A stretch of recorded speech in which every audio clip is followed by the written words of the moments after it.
was then taken into custody after this altercation. According to reports, this altercation took place over the taking of a mobile phone into the booth, and that's where this entire episode that was caught on camera took place. The incident escalating from words to an actual physical scuffle, and then Arshad's son taken into custody. The confrontation has thrown a spotlight on the security measures on election day, enforcement of rules prohibiting electronic devices at polling stations.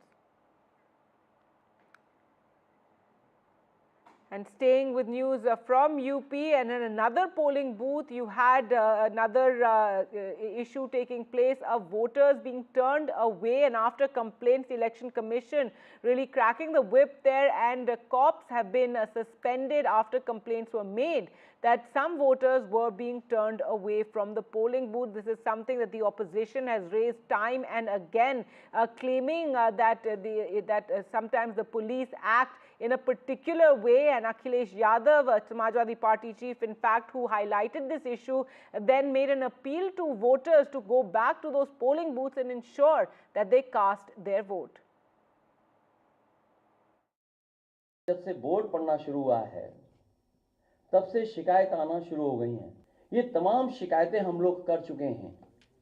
लगता ये है कि चुनाव आयोग की इंद्रियां काम नहीं कर रही हैं, न उसे दिखाई दे रहा है न सुनाई दे रहा है। बीजेपी ये चुनाव बोर्ड से नहीं खोट से जीतना चाह रही है। भारतीय जनता पार्टी ये उपचुनाव बोर्ड से नहीं खोट से जीतना चाहती है। भाजपा हार के डर से प्रशासन पर बेईमानी करने का दबाव बना रही है। Well, let's go across to Tanushka, who's been tracking all these developments. And Tanushka, this has been a complaint by the opposition, Samajwadi Party, also raising this issue of voters being turned away. Now the Election Commission, acting on it, and police have been suspended. Right, yes, the Election Commission has cracked its whip upon the cops in Uttar Pradesh with respect to the violation of the election rules in different districts in Uttar Pradesh wherein polling was happening and is still ongoing right now. Police personnel were checking the voting identification cards of the people who were going to cast their votes, which is not allowed. And after this, Akhilesh Yadav as well as the Samajwadi Party raised this complaint with the Election Commission. Election Commission took a prompt action on this, and police personnel have been suspended in various locations across Uttar Pradesh. 2 sub-inspectors have been suspended in Kanpur. 2 have also been suspended in Muzaffarnagar. In Muzaffarnagar, there was a scuffle also that broke out between the UP Mirapur candidate, wherein he was allegedly taking a phone inside the polling booth, which is again not allowed. And in this case, there is 1 head constable who's been suspended, 2 sub-inspectors and 2 women constables also who have been, taken off poll duty and been sent to the police lines. But what we are, of course, understanding is that majorly the police have also participated in checking of identification cards of the voters and, not letting some of the voters, not allowing them to go and cast their vote, which is when the Election Commission has taken their action. And after this, Akhilesh Yadav is also, urged and reached out to the voters and told them that they must go back to their respective polling booths and cast their votes again and try to cast their votes again, because this time round they will not be, shunned away. And also there have been cases of, people, especially the BJP, claiming that women in burqas and as well as fake votes are being cast under the guise of, burqas in this manner. And these, of course, these claims are being rubbished at this point by the Samajwadi Party. But this is, constant tussle that is going on between both the parties. But what is essential right now is that voting, the voters are being urged to go back and cast their votes who were not being allowed in the first place round.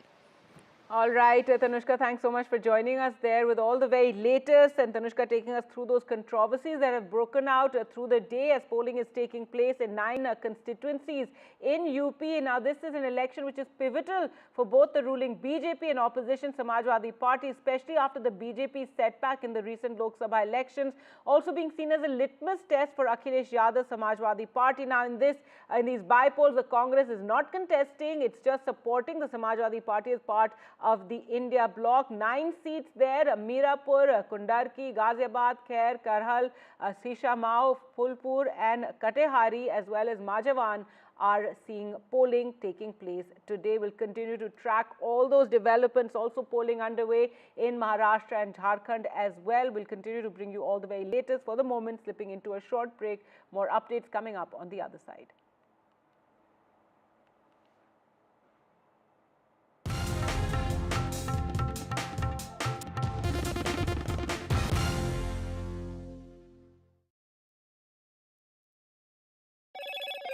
Hello, Moto. Motorola Edge 50 Pro, world's first AI-powered pro-grade camera.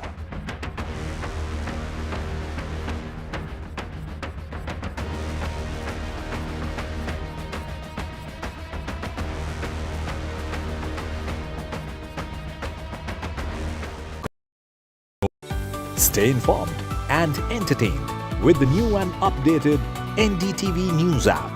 You can watch all our channels live, listen to podcasts, read breaking and exclusive news from around the world and more. Download the NDTV app today and get access to the best journalism and storytelling on your smartphone or tablet. The NDTV app. News that matters to you.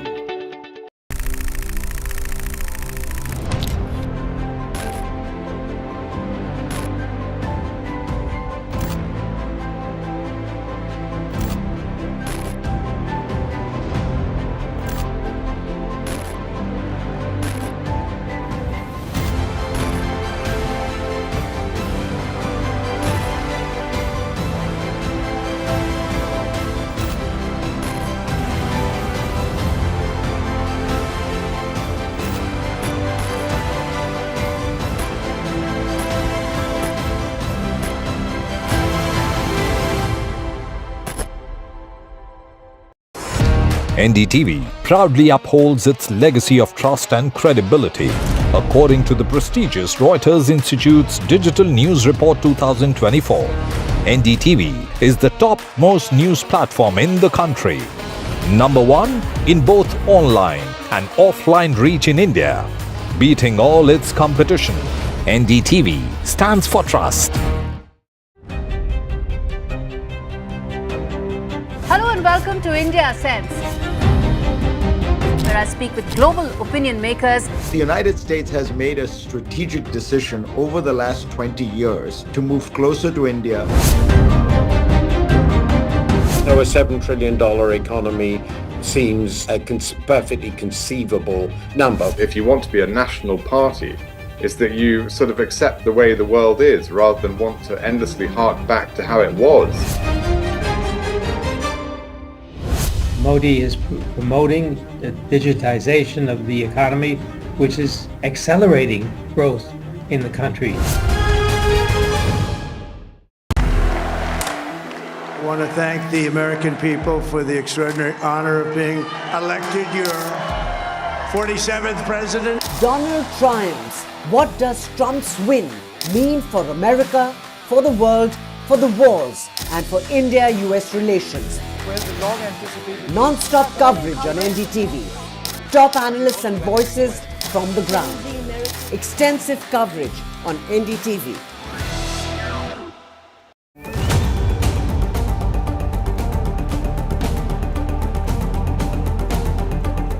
This week on India Ascends. All eyes on upcoming Rio G20. India poised to mend emerging economies, G7 divisions. Trump 2.0. Is it time up Trudeau? Ottawa stares at fresh turmoil. Chinese security personnel in Pakistan. Is it Beijing's bid to colonize Islamabad? And in Bangladesh, why does Attorney General want secular removed from the constitution? All this and more only on India Sense with me, Gauri Dwivedi, at these timings on the NDTV network.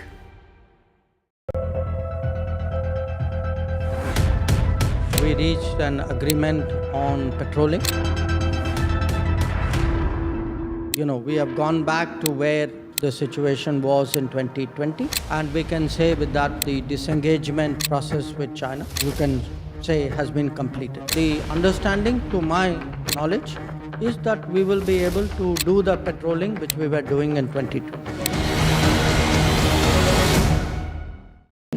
NDTV proudly presents NDTV World Summit 2024, the India Century. I now request the Honorable Prime Minister to launch NDTV World and address the summit. Prime Minister Narendra Modi's inaugural session at the NDTV Summit outlined his vision for the India Century, driven by aspirational India. हमारा प्रयास होगा भारत की century सिर्फ भारत की नहीं बल्कि पूरी मानवता की जीत की सेंचुरी बने. The summit brought together prominent global leaders, highlighting India's pivotal role on the world stage. Not just Indians trusting India's leadership, but the global South especially trusting India's leadership. Permanent seat on the UN Security Council is something that should be India's right. Canada is concerned, I think there are some very specific issues. I think a lot of people know that. AI is going to be one of the most important drivers. It's a very exciting time for India, Indian cinema as well at a global level. NDTV World Summit was more than just a conversation. It was a confluence of ideas poised to shape our global future.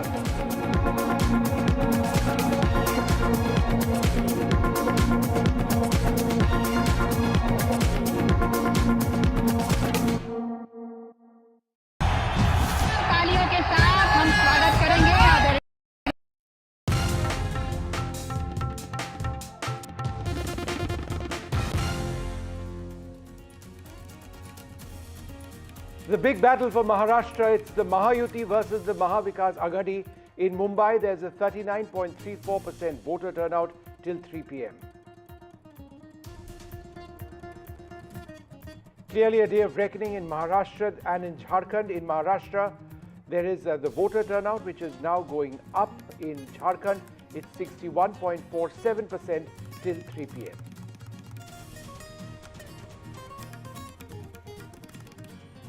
The Shiv Sena candidate Sanjay Nirupam's big allegation. Sanjay Nirupam says that Muslim voters were blocked in Dindoshi. A Sharad Pawar camp supporter is slapped in a scuffle between the Sena and an independent Nandgaon candidate. The Election Commission tracks the whip in Uttar Pradesh, where by-elections are taking place. Policemen have been suspended. Action against the police after voters were reportedly turned away. Akhilesh Yadav urges them to go right back and vote. A girl from the SC/ST community is killed in the Samajwadi Party stronghold of Karhal. The parents allege that the girl was forced to vote for the Samajwadi Party.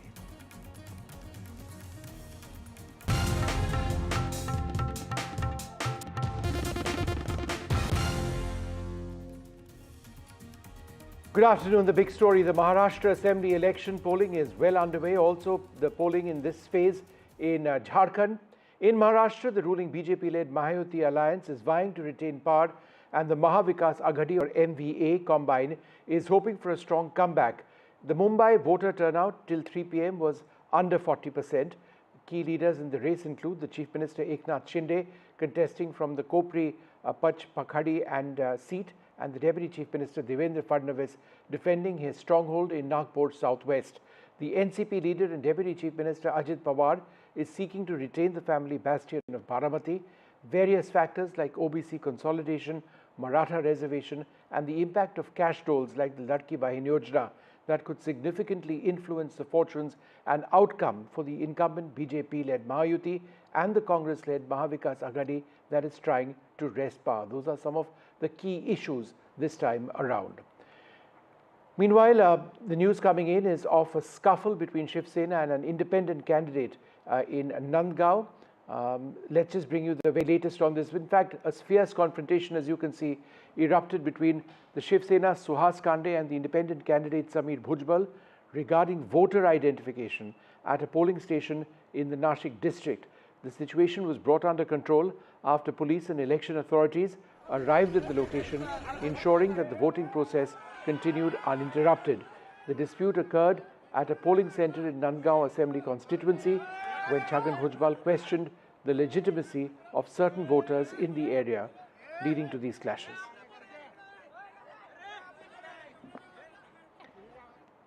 Meanwhile, Mr. Chhagan Bhujbal in the Yewala State Assembly constituency was blocked by Sharad Pawar-led NCP workers from going inside the polling booth.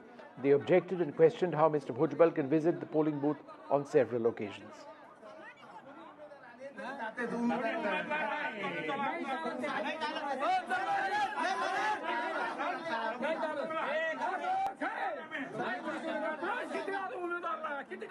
In a heated turn of events during the Maharashtra Assembly elections, a significant controversy has erupted in Dindoshi. Sanjay Nirupam, the Shiv Sena candidate, has made a startling claim that Muslim women voters were being blocked from casting their votes. According to Mr. Nirupam, this is due to interference by Muslim men at the polling stations. The accusation has stirred a political storm, with footage circulating of Nirupam slamming the table in frustration during a press conference. This development could have profound implications for the electoral process in the region. We'll try and bring you more details of what's happening in Dindoshi.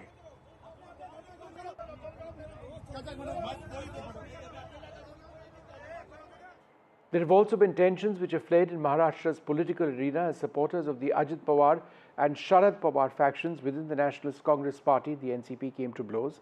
Reports confirm a physical altercation in the Parli Assembly constituency, where an activist aligned with Sharad Pawar's camp was assaulted by members of the Ajit Pawar faction. This incident marks another chapter in the ongoing rivalry between the two factions, highlighting the deep divisions within the party.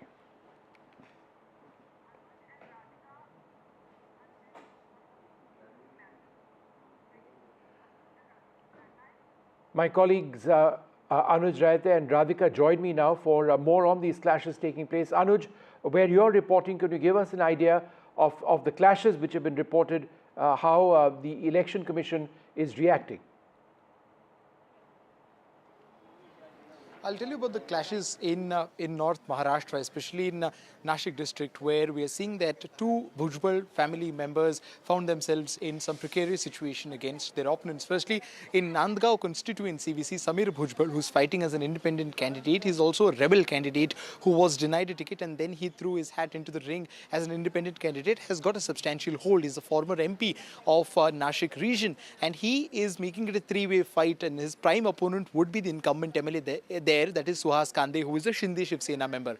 Now, what happened is that Suhas Kande allegedly brought voters, filled in a bus to the polling booth, and the Samir Bhujbal workers there, they stopped the bus and they questioned the identity of those voters, whether they were the residents of the constituency and about their whereabouts. When there were no substantial answers for this from the Suhas Kande faction, we see that the clashes broke out between these two candidates and their workers, in which some heated words were also shared, especially by Suhas Kande, who is known, for getting or for finding himself in controversial situations, especially when it comes to giving out statements. When you talk about his uncle in Yewala district, there is a lot more to discover, because Chhagan Bhujbal has been a very strong name in the Yewala constituency since 2004 till 2019. He's won all the elections single-handedly, irrespective of what kind of development has taken place in that particular region. This time around, though, it is going to be slightly different, especially because of the Manoj Jarange factor.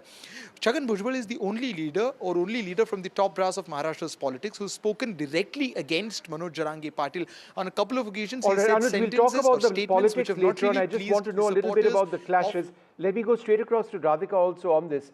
Radhika, in the Parli Assembly constituency, workers of the NCP's Ajit Pawar faction apparently beat up a worker of the NCP Sharad Pawar faction. Is that right? Can you share any more details about that? That's right. In Parli constituency, NCP Ajit Pawar faction workers beat up NCP Sharad Pawar faction workers. So NCP versus NCP playing out in Parli constituency. In fact, slapped a worker and vandalized the place. And as a result of the violence that took place in that particular polling booth, it spread out to other polling booths also close to that. And there had been minor clashes and violence close to that particular area as well. So yes, NCP versus NCP clash in Parli. Besides that, in Yevla also it was an NCP versus NCP clash. In fact, Chhagan Bhujbal was stopped from entering the polling booth by NCP Sharad Pawar workers. In fact, the allegation is that he'd been going in and out of the polling booth and trying to influence the voters. Therefore, he should be blocked from entering the polling booth. So there was a clash and an argument and an altercation that took place in Yevla as well. So Parli and Yevla are the places, are the constituencies where there was a clash between NCP Sharad Pawar as well as NCP Ajit Pawar. To talk about Dindoshi clash, Dindoshi which is in Mumbai, yes, Sanjay Nirupam making some startling allegations, big allegations that women, Muslim women were not allowed to vote by the men in that particular polling booth or that particular constituency. Remember, Sanjay Nirupam is a contestant from Dindoshi, from Congress party. He had joined Eknath Shinde Sena. So this is a big allegation that has been made, and he says that he will make a formal complaint on this particular allegation as well. So yes, NCP versus NCP playing out in Yevla as well as in Parli Assembly constituency. In Nasik, there is a Samir Bhujbal, as you already mentioned, Samir Bhujbal versus a Sena candidate, and in Dindoshi, which is in Mumbai, it's Sena versus Sena playing out. So minor clashes and violence being reported from different parts of Maharashtra. All right. Thank you, both of you, very much for being with us. We're going to move on now to some shocking news coming in from Tamil Nadu, where there's been an attempt to murder which has been captured on camera. A man being hacked brutally outside a court. The advocate was brutally hacked in broad daylight. This took place in Krishnagiri in Tamil Nadu. I'm joined now by Sam Daniel. Sam, what exactly happened in this instance? Vishnu, this happened outside the Hosur court in Krishnagiri district of Tamil Nadu. A lawyer called Kannan was hacked by another assistant of a lawyer working in the same court. And this has been caught on camera. This happened in full public glare as public helplessly stood watching this happen. Police have arrested the suspect. Investigation is underway. Initial investigation reveals that the suspect and the lawyer who was attacked had a personal problem earlier. It went to the police station, also to the court. It was compromised, and it's in this context, police say, this has taken place, and this is the second such incident in Tamil Nadu on a single day. In another part of Tamil Nadu, in Thanjavur district, another woman teacher right in her school campus was stabbed, and she died on her way to hospital. In that case, it was a man who she had turned down for marriage, and again that man has been arrested, and both EPS, the AIADMK chief, and the Tamil Nadu BJP chief Annamalai have raised questions in terms of the deteriorating law and order, as they call it in the state. In a tweet, Annamalai says it's disastrous law and order situation in Tamil Nadu, and EPS has said it's important. MK Stalin, who heads the Home Department, ought to take stringent action, and this has become a common scene now, these leaders say. The DMK and the Tamil Nadu police is there to respond formally, but investigators say both these cases are around personal issues involving these two individuals. All right, we leave it there, Sam. Thanks very much. Returning now to the election news from Maharashtra. It's clearly a prestige battle in Mumbai. India's financial capital has been voting. The turnout at 39.34 till about 3 p.m. There are 36 assembly constituencies in the Mumbai region. The BJP's Mumbai dominance is being challenged by political realignments. We've reached out to several key candidates through the day. Let's take a look at what they've said. Piyush Goyal has just cast his vote. Let me just go across to him. Sir, a couple of questions. How different is 2024 election from 2019? Well, I think the people of Maharashtra are coming out in much larger numbers. They are angry that despite having voted for a certain alliance in the past, there was a very unfortunate turn of events, due to which the vote which was given for a certain alliance was not truly able, we were not able to get a good government in Maharashtra. So I'm very, very confident that this time they will give a reply to all those who betrayed the trust and vote which people had given in 2019 to a particular alliance, to a particular leader. All those who betrayed that vote of the people in 2019 are coming out in large numbers. What are the issues you'd like to focus on, and generally people are focusing on this time? Our focus is only on development. We believe that Maharashtra should develop. The people of Maharashtra, the people of Mumbai should get a bright future. On behalf of all of you, I would urge every voter in Mumbai and in Maharashtra to kindly go out and cast their vote.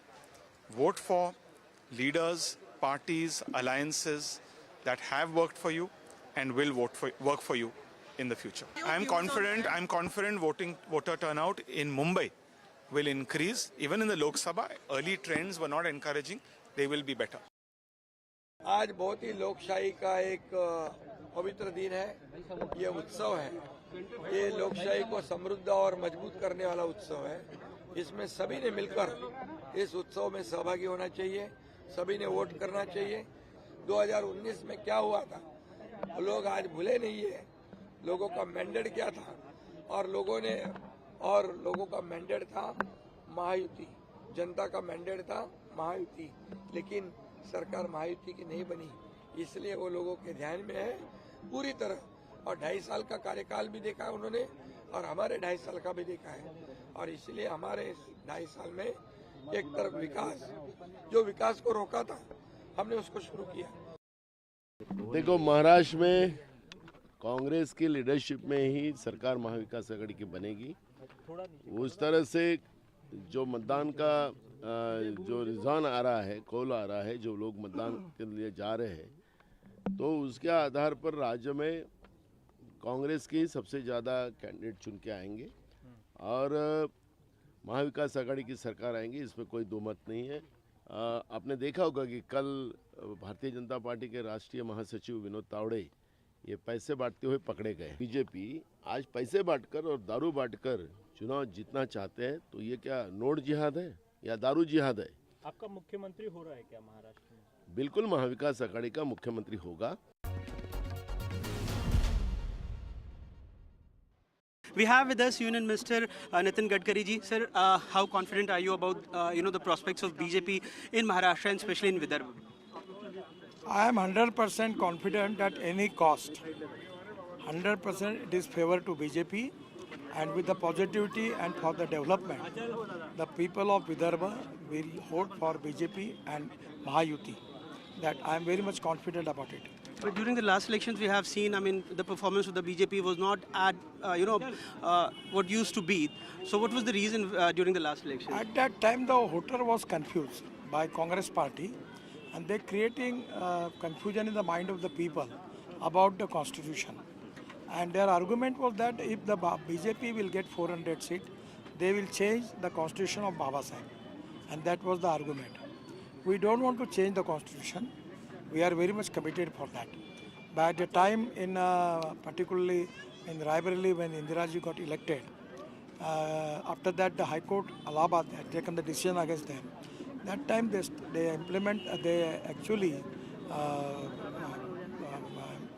it's unfortunate for the democracy. The emergency started in the country, and at that time Congress party has taken a lot of decisions where they make a lot of amendment in the constitution. And after Janata Party in 1977, they actually all rectified that. So that is the reason the party who actually damaged the constitution, they are trying to convince the people about they have to save the constitution. That is to be a big controversy. So now people understand the truth. So there is no problem. 100% we are going to win this election. But don't you think the videos coming just before the elections, BJP leaders with huge currency, and then the whole entire Bitcoin scandal about Supriya Sule and NCP leaders involving few policemen also. The voter is also asked questions from both the parties. Actually, these are the non-issues. It don't have any importance. People are going to vote for development, and they are going to judge who is the party and who are the leaders who can change their future. As far as the development is concerned, that is to be the biggest criteria of the people. And for that reason, people will vote for BJP and alliance, a Mahayuti alliance. So my last question, who will be the CM, sir?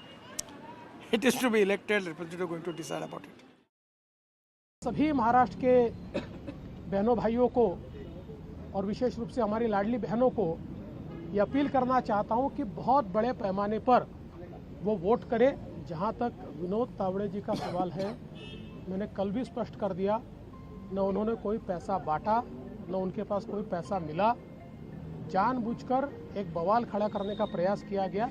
जहां तक सुप्रिया सुळे जी पर और नाना पटोले जी पर जो आरोप लगे हैं, जिस प्रकार से एक पूर्व आईपीएस अधिकारी ने कुछ आरोप लगाए हैं, कुछ क्लिप्स उन्होंने जारी की है, मुझे ऐसा लगता है कि ये बहुत गंभीर इस प्रकार का प्रकरण है और मैं आज इतना ही कहूँगा, इस प्रकरण की सिरे से जांच होनी चाहिए। In Baramati, the political arena has transformed into a family battleground as the Deputy Chief Minister Ajit Pawar, representing the NCP, faces off against his nephew Yogendra Pawar from the NCP Sharad Pawar faction. The election pits Ajit Pawar's development-focused campaign against the emotional appeal of Sharad Pawar. Political analysts suggest that a loss for Ajit could diminish his influence, potentially leading to a shift in party allegiance among some MLAs, which could ripple through Maharashtra's political landscape. The outcome might also influence the forthcoming local body elections. मैंने पूरे बारामती में सब लोगों को मिलने की कोशिश की और मुझे विश्वास है बारामती के लोग इस दफा मुझे अच्छे वोटों से जीत के दे देंगे। आपके सामने कुल 23 उम्मीदवार हैं इस कॉन्स्टिट्यूएंसी में, लेकिन सबसे कड़े उम्मीदवार जो है वो हमें लगता है कि अजीत पवार जी, जो कि 7 बार यहाँ से विधायक चुने जा चुके हैं। 1991 से लगातार वो यहाँ के एमएलए रहे हैं। कितना चुनौतीपूर्ण आप इसे मानते हैं?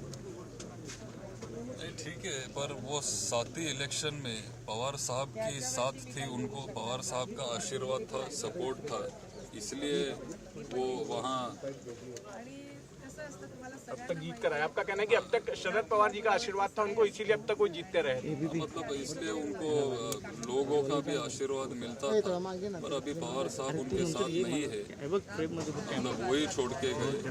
और पवार साहब का आशीर्वाद और हम एक साथ है, पवार साहब भी हमारे साथ है, और जहाँ पवार साहब है वहाँ बारामती की जनता है। Mumbai, often criticized for its voter apathy, today witnessed a different scene as several high-profile celebrities stepped out early to cast their votes.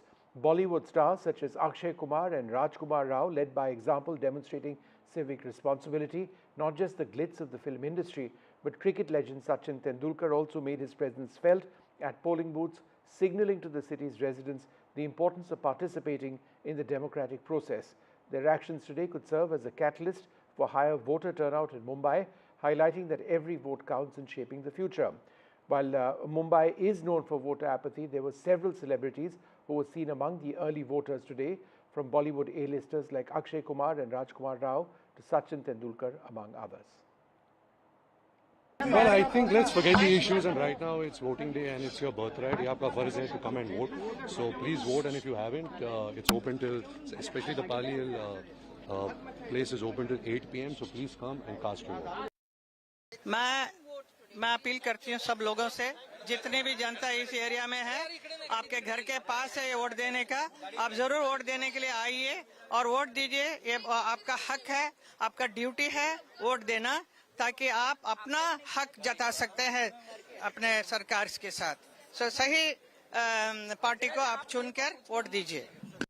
मेरे ख्याल से महोत्सव होता है, प्रजातंत्र का, लोकतंत्र का महोत्सव होता है, इसमें सबको भाग लेना चाहिए। इससे बड़ा एक आज़ाद देश में इससे बड़ा महोत्सव और किसी चीज़ का नहीं होता कि जो आज मतदान में भाग नहीं लेंगे फिर उनको 5 साल तक शिकायत करने का कोई भी अधिकार नहीं है। It's cool to be a person who goes and cast his or her vote. Be cool. हमारा कॉमन मैन बहकेगा नहीं, ये आम आदमी हमारा वो सब जानता है, सब पहचानता है, अपनी ज़रूरत समझता है, और मुझे उम्मीद है कि वो इस बहकावे में नहीं आएगा और उसी को वोट करेगा जो उसका अपना इशू है। Problem issues is even we have to be as responsible. बहुत सारे इशू हमारे खुद के भी है, सिविक सेंस हो, डिसिप्लिन हो, हम खुद मानते नहीं, हम मांगते सब कुछ है और डिलीवर खुद कुछ नहीं करते। लेकिन यही चाहूँगा कि मुंबई हमेशा एपी सेंटर रहा है बिजनेस का, हमेशा एपी सेंटर रहा है एंटरटेनमेंट का, वो ग्लोरी वापस आ जाए। और इंफ्रास्ट्रक्चर का काम हो ही रहा है, ऑफ कोर्स यू सी बहुत ही अच्छा इंफ्रास्ट्रक्चर का काम हो रहा है, वो सही वक्त पे हो, सही तरीके से हो, क्योंकि क्या है रोड्स स्ट्रक्चर्स आएंगे ही आएंगे, लेकिन साथ साथ ग्रीन कवर हो, पार्क्स हो लोगों के लिए, वो बेसिक्स होनी ही चाहिए। Time now for us to take a short break. There's a lot more coming up. We'll continue to track the voting in Maharashtra and Jharkhand. Huge day in the Indian election process.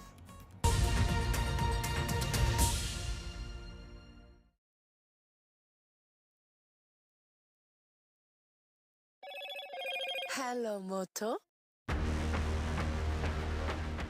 Motorola Edge 50 Pro, world's first AI-powered pro-grade camera.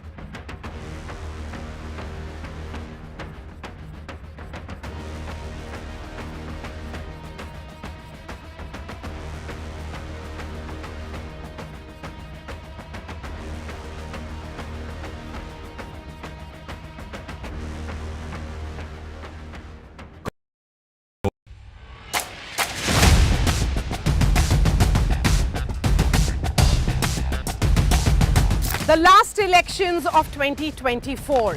It's the battle for India's economic heart. An election that will decide Maharashtra's future. Can the big brother BJP manage the competing ambitions of Mahayuti? Can the Red Book rally the voters once again for Congress and its allies? So as Maharashtra's future trajectory takes shape, we report from the ground. Two visions, two ideology, one verdict. An election where no caste chemistry can yield a perfect formula. It's a state that is splintered with power battles. The big question, will Maharashtra poll?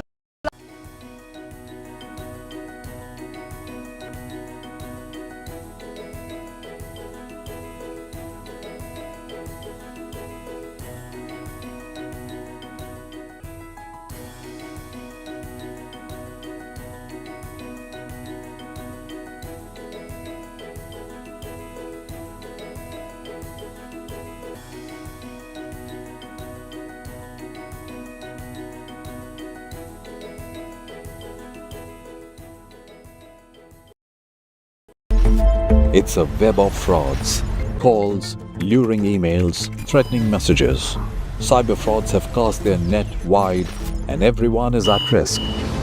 We track the victims, their horror stories as they get conned online, extorted and robbed of their hard-earned money. How to identify a cyber fraud and how to stay cyber safe. What are your options? Fraud.con, NDTV initiative for cyber safety. Only on NDTV 24/7. I've been reporting on all issues, big and small, from Andhra Pradesh, Telangana, rest of South India, bringing you all the action, all that you need to know, all that you want to know. The energy of Maximum City is infectious. I bring in that energy in our news coverage from financial capital Mumbai. India's IT capital is always buzz. It's literally a city that never sleeps. And I keep you ahead on all the Bengaluru buzz. Covering from the southernmost part of India over the last 23 years, I bring in-depth and 360-degree coverage from the Dravidian heartland. The land of Mishti is also known for its bitter politics. I have seen much water flow under the Howrah Bridge, covering Bengal in all its vivid colors. In today's interconnected world, India's voice is more crucial than ever.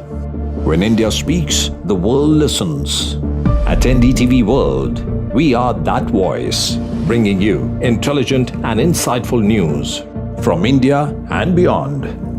From geopolitics and diplomacy to economic shifts, migrations, tech disruptions, and the stories of our diaspora. We cover the news that shapes our global future. NDTV World, your new home for global news is here. I now request the Honorable Prime Minister to launch NDTV World and address the summit. It was the grand launch of NDTV World by Prime Minister Narendra Modi. NDTV World, as he laid out his vision for the India century at the NDTV World Summit. ऐसी सदी जिसमें भारत के प्रयासों से दुनिया में स्थिरता आए, in the presence of those who are shaping our future. मेरी तरफ से आपको ढेर सारी शुभकामनाएं हैं। NDTV World, your new home for global news is here. Stay informed and entertained with the new and updated NDTV News app. You can watch all our channels live, listen to podcasts, read breaking and exclusive news from around the world and more. Download the NDTV app.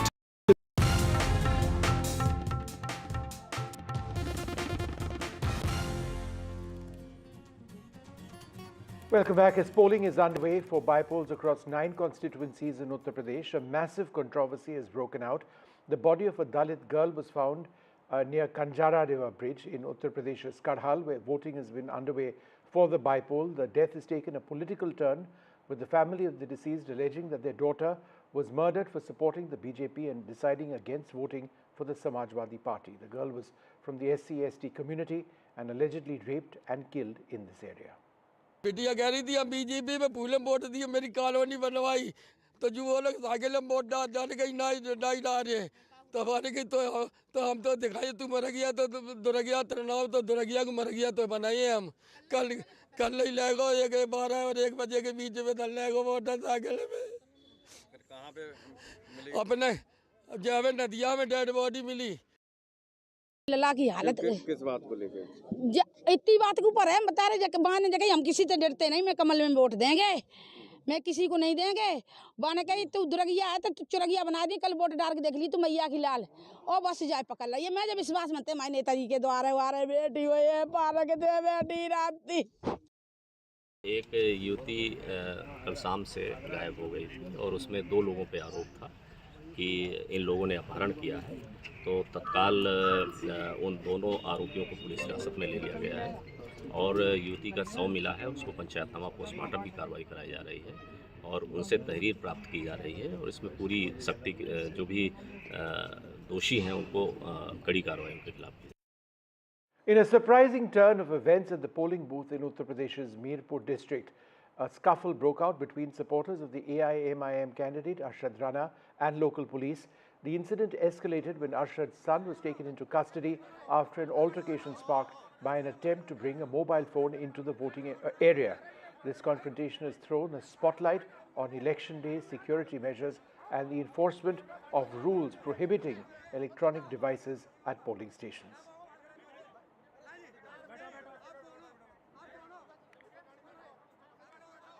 Well, the Election Commission is clearly looking very closely at this incident and they are now taking action as well.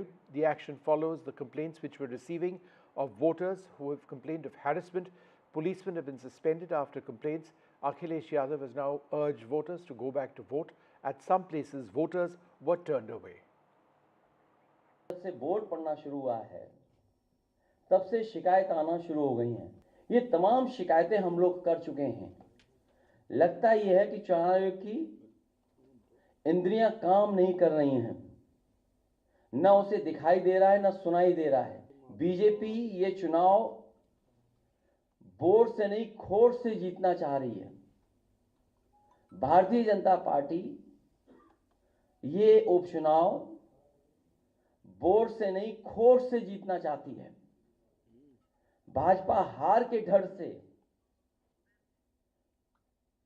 प्रशासन पर बेईमानी करने का दबाव बना रही है। कुछ जगहों से शिकायतें आई थी समाजवादी पार्टी की तरफ से और कुछ सोशल मीडिया पे भी उनकी शिकायतें आई थी कि पुलिस के कर्मचारी रोक रहे हैं या वो आईडी चेक कर रहे हैं। तो इन शिकायतों की जांच कराई गई थी। जो भी शिकायतें आई उनको जांच कराया गया और 5 ऐसे कर्मचारियों पे जो चिन्हित किए जिनके द्वारा उल्लंघन किया गया था ईसीआई की गाइडलाइंस का, उनको सस्पेंड किया गया। 2 कानपुर में 2 मुजफ्फरनगर में और 1 मुरादाबाद में। इसके अलावा और कर्मचारी भी हैं जिनको हटाया गया जगह से, और 5 के खिलाफ सस्पेंशन की कार्रवाई विभागीय कार्रवाई शुरू की गई है। There are by-polls taking place in 9 constituencies in Uttar Pradesh today, in addition, of course, to the assembly elections in Jharkhand and Maharashtra. This election in UP is pivotal for both the ruling BJP and the opposition Samajwadi Party, the by-polls, especially after the BJP setback in the recent Lok Sabha elections.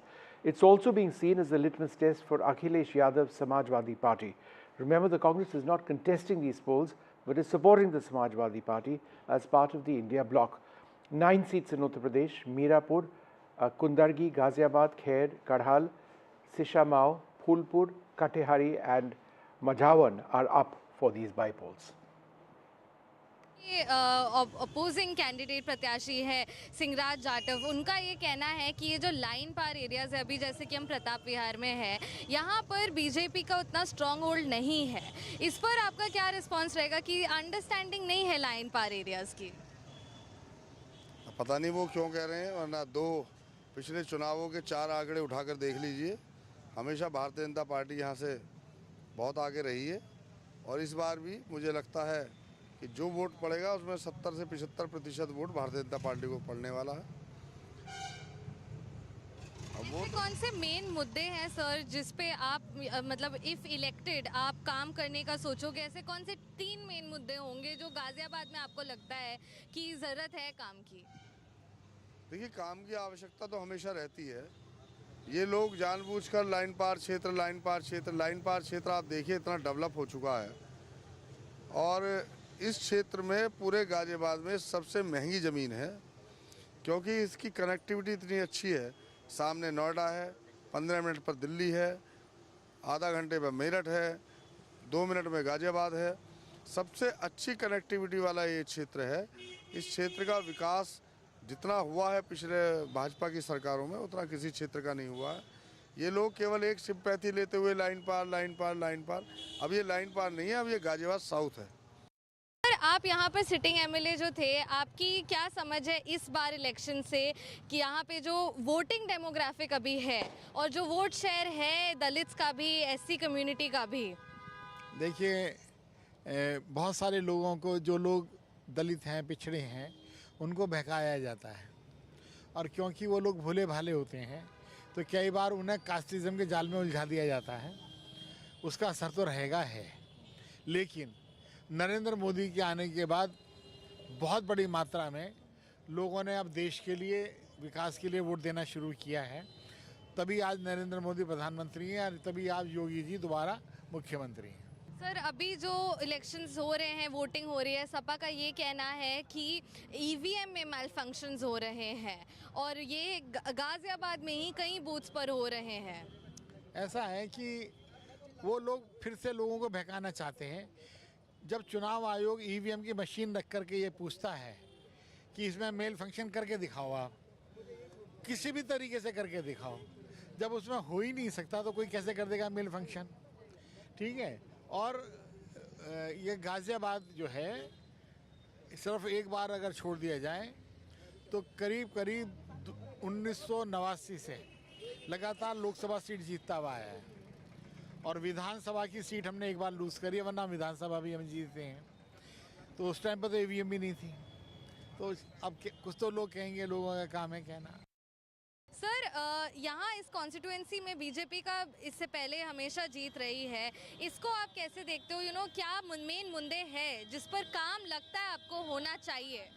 देखिए, जिस तरह से Bharatiya Janata party ने यहाँ पे पिछले 3 term से सांसद यहाँ उनके हैं, 2 बार अभी मौजूदा सांसद भी बीजेपी के हैं, जिस तरह से 1996 से लेकर अभी तक मेयर जो है भारतीय जनता पार्टी के बने, और पिछली 2 योजनाओं में विधायक यहाँ से भारतीय जनता पार्टी के बने, मगर उन्होंने इस गाजियाबाद विधानसभा में का जो ये एक मेजर पार्ट है, जिसको हम लाइन पार क्षेत्र बोलते हैं, विजयनगर बोलते हैं, यहाँ के मतदाताओं को हमेशा से इग्नोर करने का काम किया, उनको उपेक्षित महसूस कराने का काम किया। उनकी जो मूलभूत ज़रूरत है उनको कहीं ना कहीं उनको पूरा ना करने का काम उन्होंने किया। इस वजह से जो इस बार जनता ने अपना मन बनाया है, वो चाहते हैं कि इस बार बदलाव हो। सर, बीजेपी उत्तर प्रदेश ने इलेक्शन कमीशन को पत्र लिखा है और कहा है कि फेक वोटिंग हो रही है, फेक वोट्स कास्ट हो रहे हैं एंड ऑफ कोर्स एलेज किया है कि ये एसपी के द्वारा हो रही है, कि फेक वोटिंग कास्ट हो रही है उत्तर प्रदेश में। देखिए, आप समझ सकते हैं कि किस तरह से अगर कोई व्यक्ति या कोई पार्टी अगर उनका जनाधार घट रहा हो, तो आपने देखा जिस तरह से अभी लोकसभा के जो एक जनरल इलेक्शन हुए उसमें 37 सीटें जो है वो समाजवादी पार्टी ने जीती, 6 सीटें जो है वो कांग्रेस ने जीती, टोटल इंडिया गठबंधन ने 43 सीटें जीती और 1 सीट जो है वो चंद्रशेखर जी ने जीती।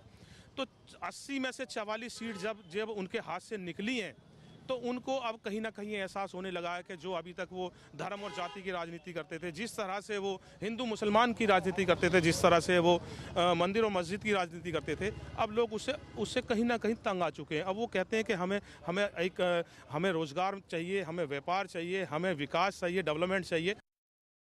Well, I'm joined now by NDTV's Ranveer Singh. He joins us from Kanpur. Thanks, Ranveer, very much for being with us. For the Samajwadi Party and the BJP, broadly speaking, if we look at these by-polls, what's at stake?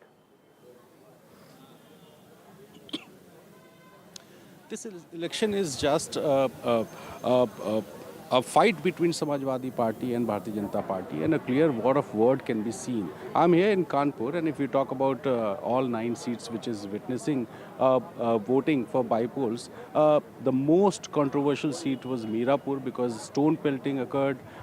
We have seen a cop raising his pistol in front of the voters, and if we talk about other controversies, some voters alleged that administration stopped them to vote. I'm here in Sisamo. Here also political allegations were being made by Samajwadi Party candidate and BJP candidate too, and both this is very interesting because both the candidate alleges that administration is stopping their voters. You can see the deployment of police. This is Kanpur Sisamo seat, and Naseem Solanki, who is a candidate from Samajwadi Party, and BJP's Ramesh Avasthi, both alleged that their voters have been stopped to vote. So a major controversy was seen in Mirapur, also in Kundarki. If we talk about this Sisamo, this is also that controversial seat because a chaos occurred when BJP candidate was getting outside this booth, and at that place, Suresh Avasthi's BJP candidates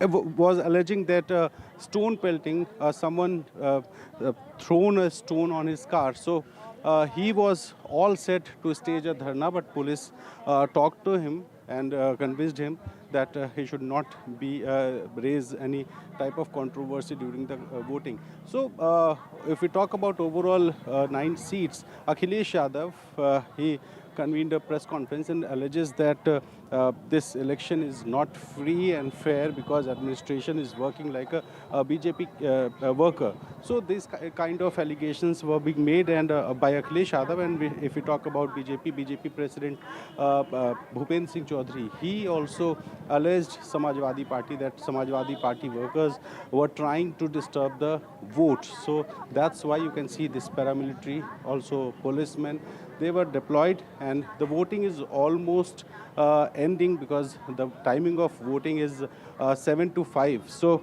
this time a political war of words between Samajwadi Party and Bharatiya Janata Party. Ranveer, but let me also ask you about this horrific alleged murder which has taken place of a girl from the SC/ST community, which has resulted in a great deal of tension. Could you tell us what the latest, what exactly is the police or the election commission saying?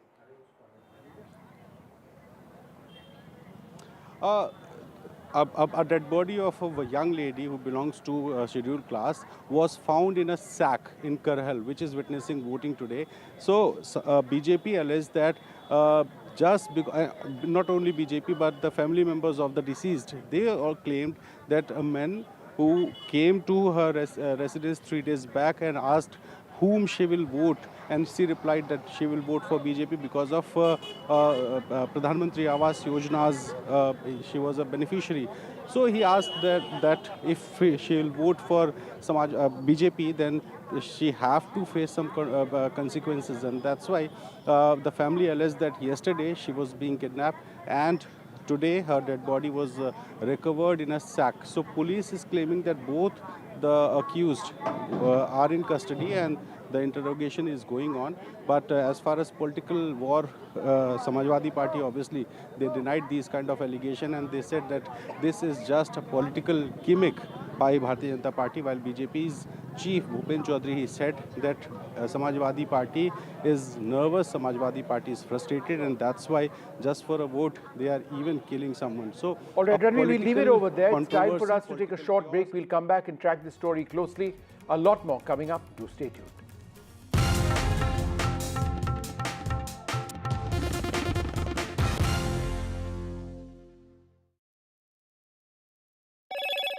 Hello, Moto. Motorola Edge 50 Pro, world's first AI-powered pro-grade camera.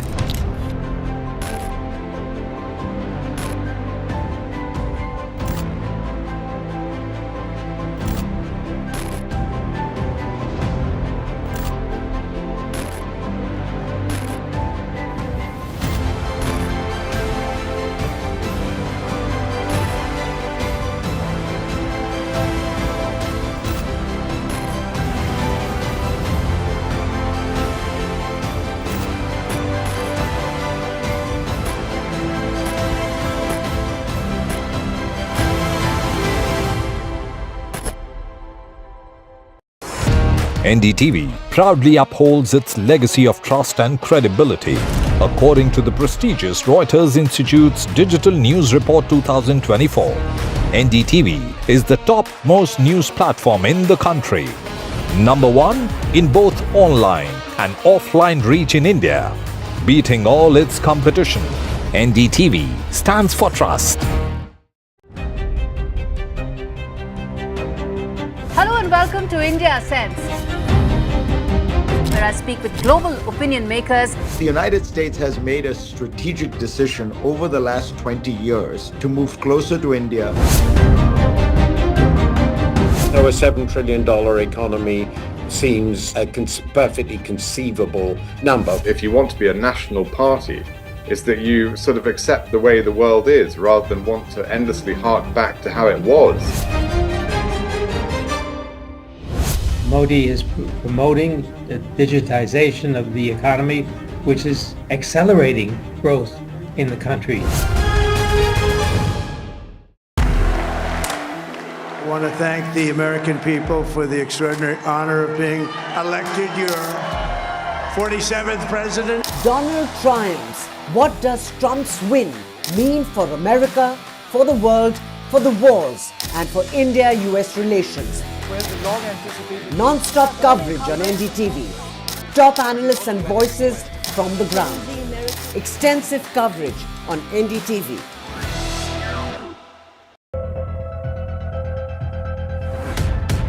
We reached an agreement on petroling. We have gone back to where the situation was in 2020, and we can say with that the disengagement process with China, you can say, has been completed. The understanding, to my knowledge, is that we will be able to do the patrolling which we were doing in 2020.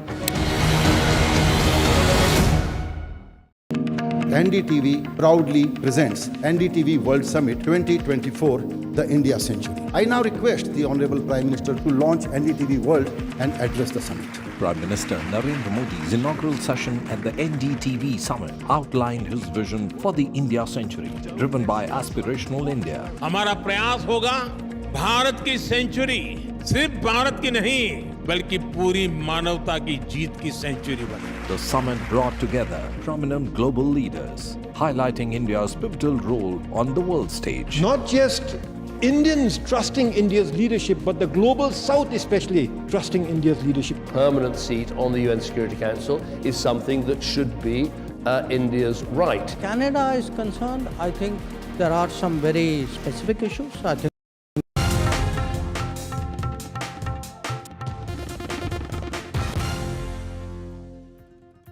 In Punjab, by-polls are underway for 4 key assembly seats: Giddarbaha, Barnala, Dera Baba Nanak and Chabbewal. The ruling Aam Aadmi Party is gearing up for a tough contest against both the Congress and the BJP in what's turned into a fierce three-way competition.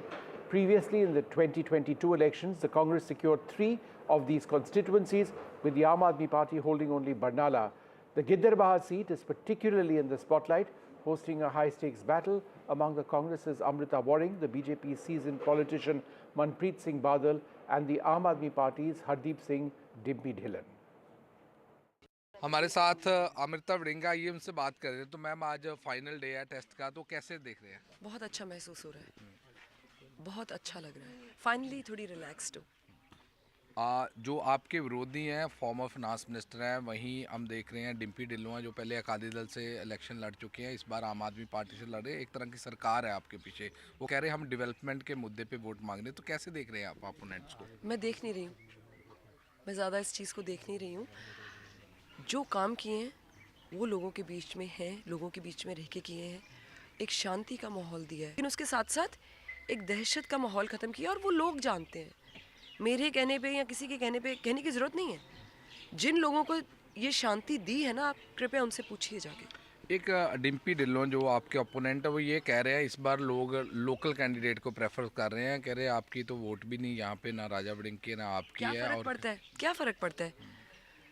देखिए, पिछले 13 साल से राजा वड़िंग ने गिदरबाहा को वो कुछ दिया है जो किसी फाइनेंस मिनिस्टर ने, किसी हल्का इंचार्ज डिम्पी जी रहे हैं, इनमें से कोई कुछ नहीं दे पाया। बहुत सालों के बाद राजनीति में एक औरत को टिकट मिली है, तो क्या उसका भी आपको कहीं ना कहीं लाभ दिखता नजर आ रहा है?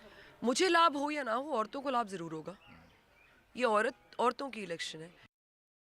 Giddarbaha is one of the hot seats, and we have seen in Punjab in 4 constituency bipolar happening. We are at Giddarbaha. We will talk to Dimpy Dhillon, who is contesting from Aam Aadmi Party. So, sir, welcome to NDTV.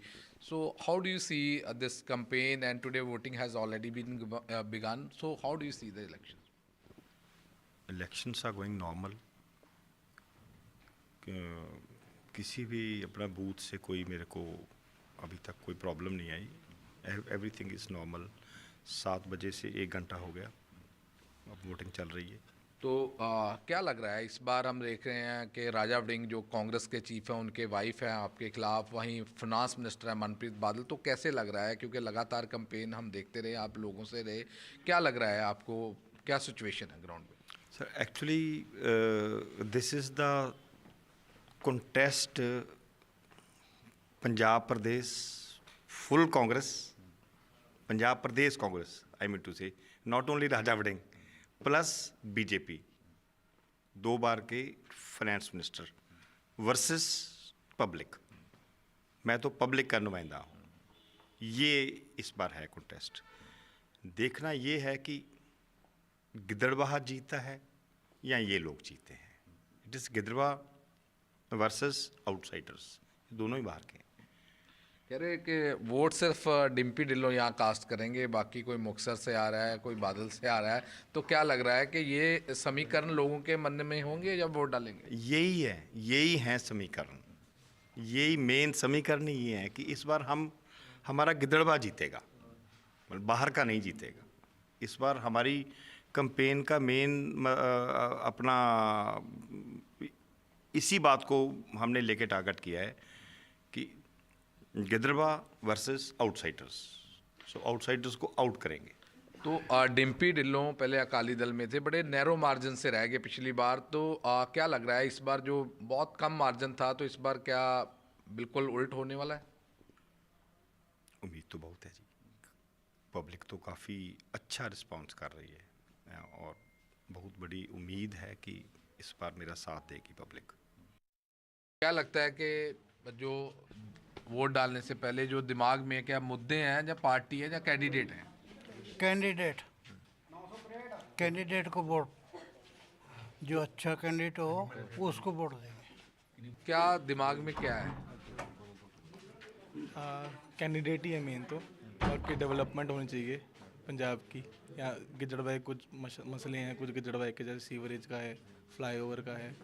अब देखो कौन सी party करेगी आके, जो करेगी उसके वो हमेशा रहेगी। आप यंग भी हो, तो क्या अनएम्प्लॉयमेंट को लेके बहुत बड़ा मुद्दा पूरे देश में ही है, ना कि इस जगह पे, तो क्या लगता है कि कोई एम्प्लॉयमेंट जनरेशन का भी यहाँ पे कोई ऐसी चीज़ होनी चाहिए जहाँ के लोकल लोगों को एम्प्लॉयमेंट मिल सके? हाँ देखो, फैक्ट्रीज वगैरह अगर कोई आ जाए, कोई इंडस्ट्री आ जाए यहाँ पर तो अच्छा है, यहाँ के लोगों के लिए अच्छा रहेगा। देखो एम्प्लॉयमेंट तो फिर उसी पे डिपेंड करती है, अगर कोई फैक्ट्री लाएगा, कोई इंडस्ट्री लाएगा यहाँ पर तभी आ पाएगी। पर इस वक्त दिमाग में सबसे बड़ा कैंडिडेट है, मतलब मुद्दे पीछे हैं, कैंडिडेट आगे है? नहीं, मुद्दे मेरे लिए तो मुद्दे आगे हैं। कैंडिडेट तो चलो आते रहेंगे अलग अलग पार्टीज़ के, पर डेवलपमेंट तभी होगी जब मुद्दों को देखोगे, नहीं तो नहीं होगी। पार्टी बाई से आगे निकलना पड़ेगा। मैम क्या मुद्दे हैं यहाँ? पानी की सबसे बड़ी प्रॉब्लम है यहाँ पानी? पे। हाँ जी, सीवरेज का बहुत बुरा हाल है, बस यही है। तो बाकी और जो डेवलपमेंट है, आप डेवलपमेंट को माइंड में रखोगे या पार्टी को या कैंडिडेट को? क्योंकि डेवलपमेंट को पहले हमारे अच्छा होना चाहिए सब कुछ। Very clear word from the voters of Giderba. They say, some of the voters, they say they are keeping in mind about the issues of this Giderbas while casting their vote. Some of the voters, they say they are also picking up the candidate and the party when they are going to cast their vote. So let's see which party and which candidate will be able to win this election from Giderba. But Giderba is a hot seat which has a lot of importance in Punjab politics. With Vijay, Rajesh Kumar, this is Group Singh China for NDTV, Giderba, Punjab. The Chhattisgarh Chief Minister Vishnu Deosai met the Home Minister Amit Shah and briefed him on the Naxal situation in the state. The Chhattisgarh Chief Minister said that about 200 Naxals have been eliminated in the last 11 months. Many have put down their weapons as well. माननीय गृह मंत्री श्री अमित शाह जी से अभी मुलाकात हुई और उनको छत्तीसगढ़ में जो नक्सल गतिविधि चल रही है उसके विषय में अवगत कराया और उनके मार्गदर्शन में और डबल इंजन की सरकार होने के कारण हम लोग बहुत मजबूती के साथ नक्सलवाद के साथ लड़ाई लड़ रहे हैं। पिछले 11 महीनों में करीब 200 नक्सली मारे गए हैं और करीब 600-700 नक्सली आत्मसमर्पण किए हैं और उतने ही की गिरफ्तारी भी हुई है और बहुत ही मजबूती के साथ लड़ाई लड़ रहे हैं। We're going to take a short break, but we're going to continue tracking the elections in Jharkhand and Maharashtra, give you an idea of what the final voter turnout is. It is a very, very critical day. Remember, some networks may be doing exit polls towards the evening. We will take a look at what others are saying with a great deal of caution because exit polls have proven to be disastrously inaccurate over the last several elections. We'll take a short break, more coming up.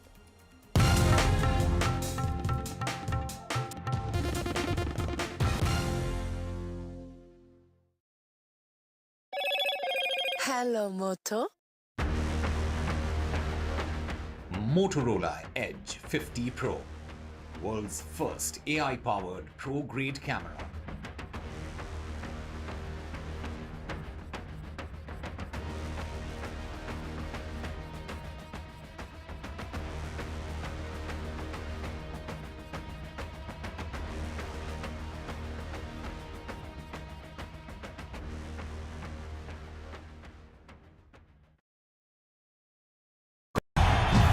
तालियों के साथ हम स्वागत करेंगे आदरणीय मोदी जी का। छत्रपति शिवाजी महाराज की।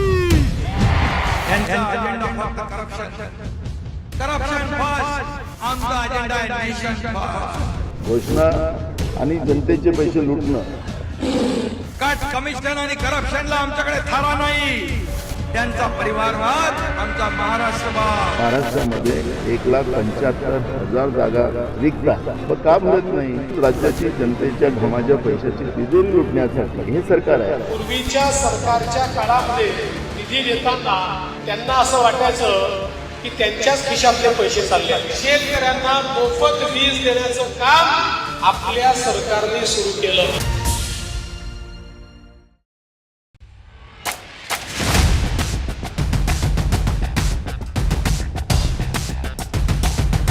The last elections of 2024, it's the battle for India's economic heart.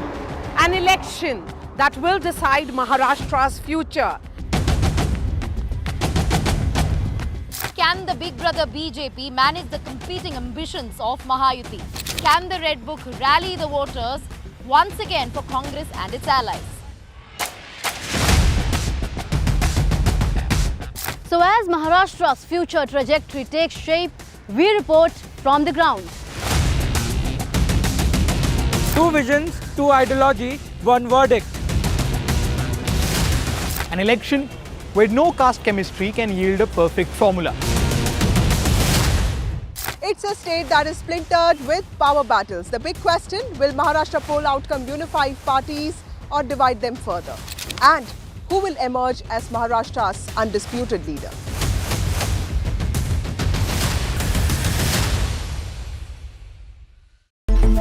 It's a web of frauds, calls, luring emails, threatening messages. Cyber frauds have cast their net wide and everyone is at risk. We track the victims, their horror stories as they get conned online, extorted and robbed of their hard-earned money. How to identify a cyber fraud and how to stay cyber safe. What are your options? Fraud.con, NDTV initiative for cyber safety. Only on NDTV 24/7. I've been reporting on all issues, big and small, from Andhra Pradesh, Telangana, rest of South India, bringing you all the action, all that you need to know, all that you want to know. The energy of Maximum City is infectious. I bring in that energy in our news coverage from financial capital Mumbai. India's IT capital is always buzz. It's literally a city that never sleeps. And I keep you ahead on all the Bengaluru buzz. Covering from the southernmost part of India over the last 23 years, I bring in-depth and 360-degree coverage from the Dravidian heartland. The land of Mishti is also known for its bitter politics. I have seen much water flow under the Howrah Bridge, covering Bengal in all its vivid colors. In today's interconnected world, India's voice is more crucial than ever. When India speaks, the world listens.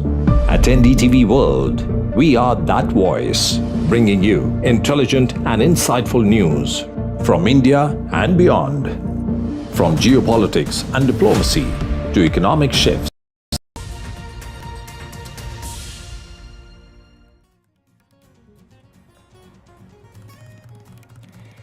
It's the day of reckoning in Maharashtra and Jharkhand. Maharashtra has recorded 45.53% voter turnout till 3 p.m. Jharkhand has recorded 61.47% voter turnout till 3 p.m.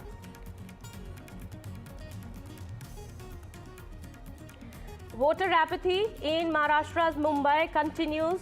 Well, 39.34% voter turnout has been recorded till 3 p.m. in Mumbai. However, celebs lead the way. They've cast their votes early in the morning today.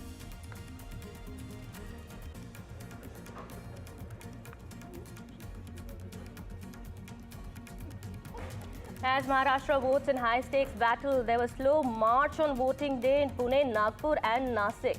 Pune has recorded 41.70% voter percentage, Nagpur at 44.45%, Nasik at 46.86%.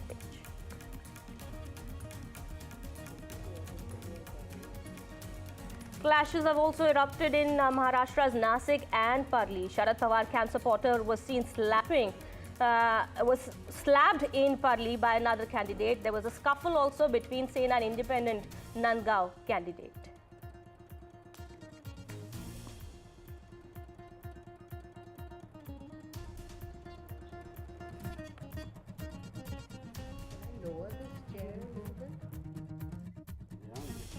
Intense face-off between the Samajwadi Party and the BJP in UP by polls. EC action on cops after a complaint was lodged by the SP.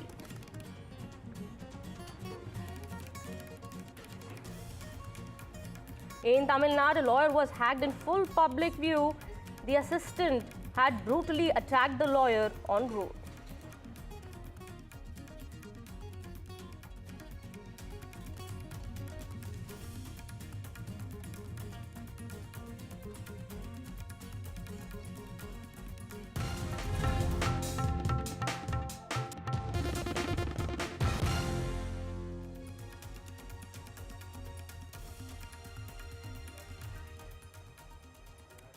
and a very good evening. You're watching NDTV 24/7. My name is Kitty Bahel. The big focus in this edition continues to be the big assembly polls being held today. All eyes are today on the Maharashtra election, for which voting is taking place for all 288 seats in one go. In Jharkhand, voting is taking place for 38 seats of the second phase of polls. It's a neck-and-neck fight in Jharkhand between the JM Congress Alliance and the BJP. Also, by-polls are also being held today for 15 assembly seats, making it one of the most interesting poll battles after the Lok Sabha and the Haryana election. Well, which way is the wind blowing in Maharashtra or even Jharkhand? Nobody really knows. Results are going to be out on November 23rd, and the picture is going to be crystal clear then. But before that, to analyze here the situation on the ground, and as polling still continues, the polling is expected to stop at 6 p.m. Before that, we have guests joining us on the broadcast here. We have with us Aditi Fadnis, senior journalist, joining us on the broadcast. Senior journalist Aarti Jairath also joining us on the broadcast here. Raja Avasthi, political analyst, as well as Sandeep Shastri, director academics, NITTE Education Trust, and national coordinator of Lok Niti Network. Thank you so much to all my guests for joining us here on the broadcast here. If I could start with Mr. Sandeep Shastri here. Mr. Sandeep Shastri, the Maharashtra election, and of course elections are taking place in Jharkhand for the second phase. By-polls are also taking place in UP and other states, Kerala, Punjab as well, and Uttarakhand. But Maharashtra election, all eyes of course are going to be on this big election today. It's believed to be the most difficult to predict as well. Which way the pendulum really swings, nobody really knows. Well, what's your assessment? I mean, I do understand a lot of people must be hesitating after what we've seen, what happened during the Lok Sabha poll, exit polls, and after Haryana election also. But what's your assessment? I'll take a electoral insurance policy to start off with by saying it's too close a race to call. Right. Having said that, I would go on to say there are two important factors. Post Lok Sabha election, the Mahayuti seems to have gained some traction because of the welfare schemes that they came up with, and the women's vote, I think, is crucial. Also, the type of social coalitions that are being created is something that we'll need to closely watch. Which way the Maratha vote goes will have to be closely watched. That, I think, is very critical in this Maharashtra poll. There will be variations in regions. How Vidarbha goes, how Marathwada goes would be critical.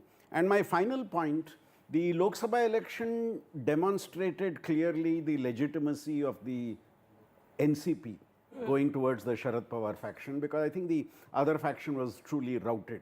But in the case of the Shiv Sena, I would argue this election is the real legitimacy battle, because in the Lok Sabha poll, both the factions did reasonably well, had a reasonably high strike rate, and together they actually got more seats than they got earlier. Right. So what we are going to see today is the real legitimacy battle between the two Shiv Senas. Okay, and ma'am, if I could ask you, what about the NCP here? What about Ajit Pawar? What's at stake for him? Is it a do or die battle, would you say? Well, I think he's sort of more on the die side than the do side. I mean, he fared quite poorly in the Lok Sabha polls, winning just one seat out of the, I think, 6 or 7 that he was given to contest. And not only that, after the Lok Sabha elections, his party has slowly splintered. A lot of people have gone back to Sharad Pawar. And, you know, he's really left now hanging by a slender thread. And, you know, the interesting thing is that he didn't even have candidates actually to put up this time. He has borrowed from the BJP. The BJP has fielded, I think, 16 of its own people as NCP candidates. So, you know, you can see the state that his party is in, really, and he's looking also quite demoralized. He's still talking about how it was a mistake that, you know, to have contested, to have put up his wife against his cousin sister in Baramati. So I think he's really looking pretty down. So, and I think actually today, of all the 6 parties that are in the fray in the form of 2 alliances, right, I would say that Sharad Pawar's NCP looks the strongest. You know, because wherever the NCP, Sharad Pawar is contesting against Ajit Pawar's NCP, I think he's very much ahead. And, you know, he's made it... Isn't that expected? I mean, Yes, absolutely. been often referred to Absolutely, as the a Chanakya doyen, of Indian and you know, the politics, doyen of Maharashtra and everything. Absolutely. And he's also made this a very emotive election because he said it's his last one. So, you know, he's kind of reaching out to people on an emotional plane that, vote for me because I won't be here the next time around. Absolutely. So, Ma'am, is it the sympathy way that you seem is seemingly working for the NCP-SP, along with the combination of other factors, of course, as we've been talking about Sharad Pawar, he's been often referred to as a Chanakya, or the master of Indian politics, or even Maharashtra politics. You know, there are many parties which are in the race to get the vote share. Sharad Pawar is in the race to fight the battles he can and leave the battles he can't. So he is not interested in vote share. He is interested in fighting for those seats where he feels his party can win. So if you look at it from that point of view, this is not the case with the NCP earlier in the past. Right. In the past, the NCP did not want to let go of its national status and contested completely uselessly many seats in Karnataka and elsewhere in order to get the vote share so that it could retain its status. This time, that is not the case. What is more, I think Sharad Pawar is now individually naming candidates of his party and recognizing that this is a election which will be fought on the basis of candidates, not parties, promoting those candidates. It's a highly localized election, that is. So Yogendra Pawar is being promoted not as, of course, as his nephew, but more as an educated young man who will take Baramati, which he has invested a lot in, to greater heights. So the contrast is unstated. There is Ajit Pawar. Bets in favor of Yogendra Pawar. I am not basing my bets on anybody, but in every election, electoral strategy is quite important. Yes. I could get 30 seconds to make a point to expand what Aarti ji said. Okay, please. When a friend of mine was going from Mumbai to Nashik, they were all posters of the Ajit Pawar faction of the Ladki Behna program. And there was no Ajit Pawar on that poster. It was the Ghadial. And the common people supporting the NCP associate the Ghadial with Sharad Pawar. So you are seeking votes for the Ghadial, which is officially with the Ajit Pawar faction. But you don't have Ajit Pawar anywhere on that That poster. too temporarily, but yes, it is until the court's further orders on that. But yes, all right, that's an important point that you've made. We're also being joined by national spokesperson of the BJP, Siddharth Yadav, here on the broadcast. Siddharth, welcome to NDTV. What is the BJP really looking at? Also I have to mention here this election, specifically talking about Maharashtra here, has been marred by a scam versus scam controversy. The cash for vote scam, or the accusations, the allegations that have been leveled by the BJP against the MVA. This is not going to be an easy contest, we do understand. But do you think that's something, the cash for votes controversy here, just a day before the polling was to take place, could dent the BJP's prospects somehow? Good evening to all your viewers. The Bharatiya Janata Party is going to form a full majority and a very strong government both in Maharashtra and in Jharkhand. Bharatiya Janata Party is going to emerge as the single largest party in Maharashtra. There's no doubt about that. And the feedback that we are getting today from all the cadre of Bharatiya Janata Party, the Tridevs, the Shakti Kendra Pramukhs, the Panna Pramukhs, is very positive. And we are very confident that the people of Maharashtra and the people of Jharkhand are giving a very positive response to the Mahayuti-led alliance in Maharashtra and Bharatiya Janata Party and NDA alliance in the Jharkhand.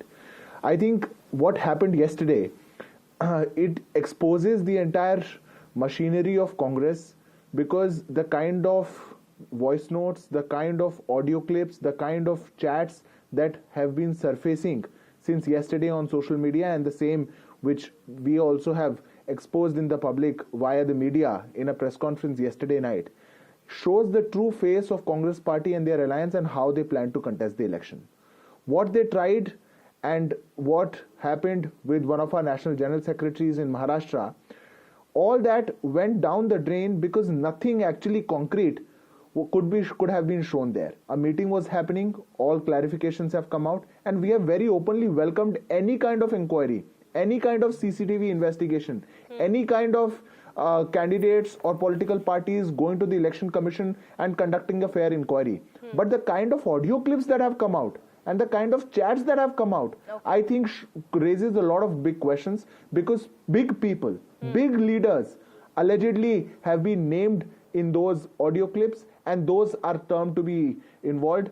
Bigger leaders than Nana Patole, bigger leaders than Supriya Sule, and bigger leaders. Who are those bigger leaders? It's not so difficult to guess. So I think if the people would have seen yesterday's response to what has happened in Maharashtra specifically, the people have already made a very clear choice, but the choice is more dependent on the development agenda that happened in the past 2.5 years. The reign of the Prime Minister's vision that has been implemented, maximum investments coming, the maximum share of budget that was given to Maharashtra, maximum projects that happened there, and the people are going to invest their faith in the Mahayuti alliance, and we are going to form a very strong and a very progressive successive government when the results come out. Okay, let me bring in Ms. Aarti here. Ma'am, do you think that could have any sort of implication on the election that is being held today? I mean, it's not just drama yes, exactly, the scam drama that is happening. Is that something that's going to weigh on the voter psyche when they go out to vote? I really don't think so. I mean, I think it's one of the worst kept secrets in Indian elections, the use of money power. And, we've seen it in election after election, cash notes being found in leaders' houses, cash notes being recovered from cars and so on. I think people have got quite cynical about this now. So I feel that in Maharashtra, they're voting on a whole set of other issues. And, again, Maharashtra, although we see it as one state, it's actually 6 regions. Right.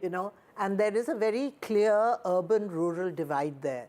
The rural areas are going to vote on different issues. The urban areas will vote on different issues. You can also see the kind of, in the voter turnout today, the kind of urban apathy.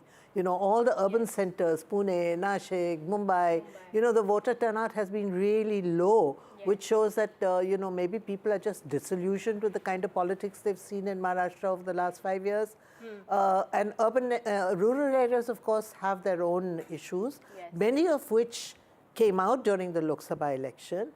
And to the credit of the Mahayuti, I think they tried to, apply some balm on those wounds post the Lok Sabha polls by, starting these welfare schemes. This Ladki Bahin welfare scheme was started after the elections.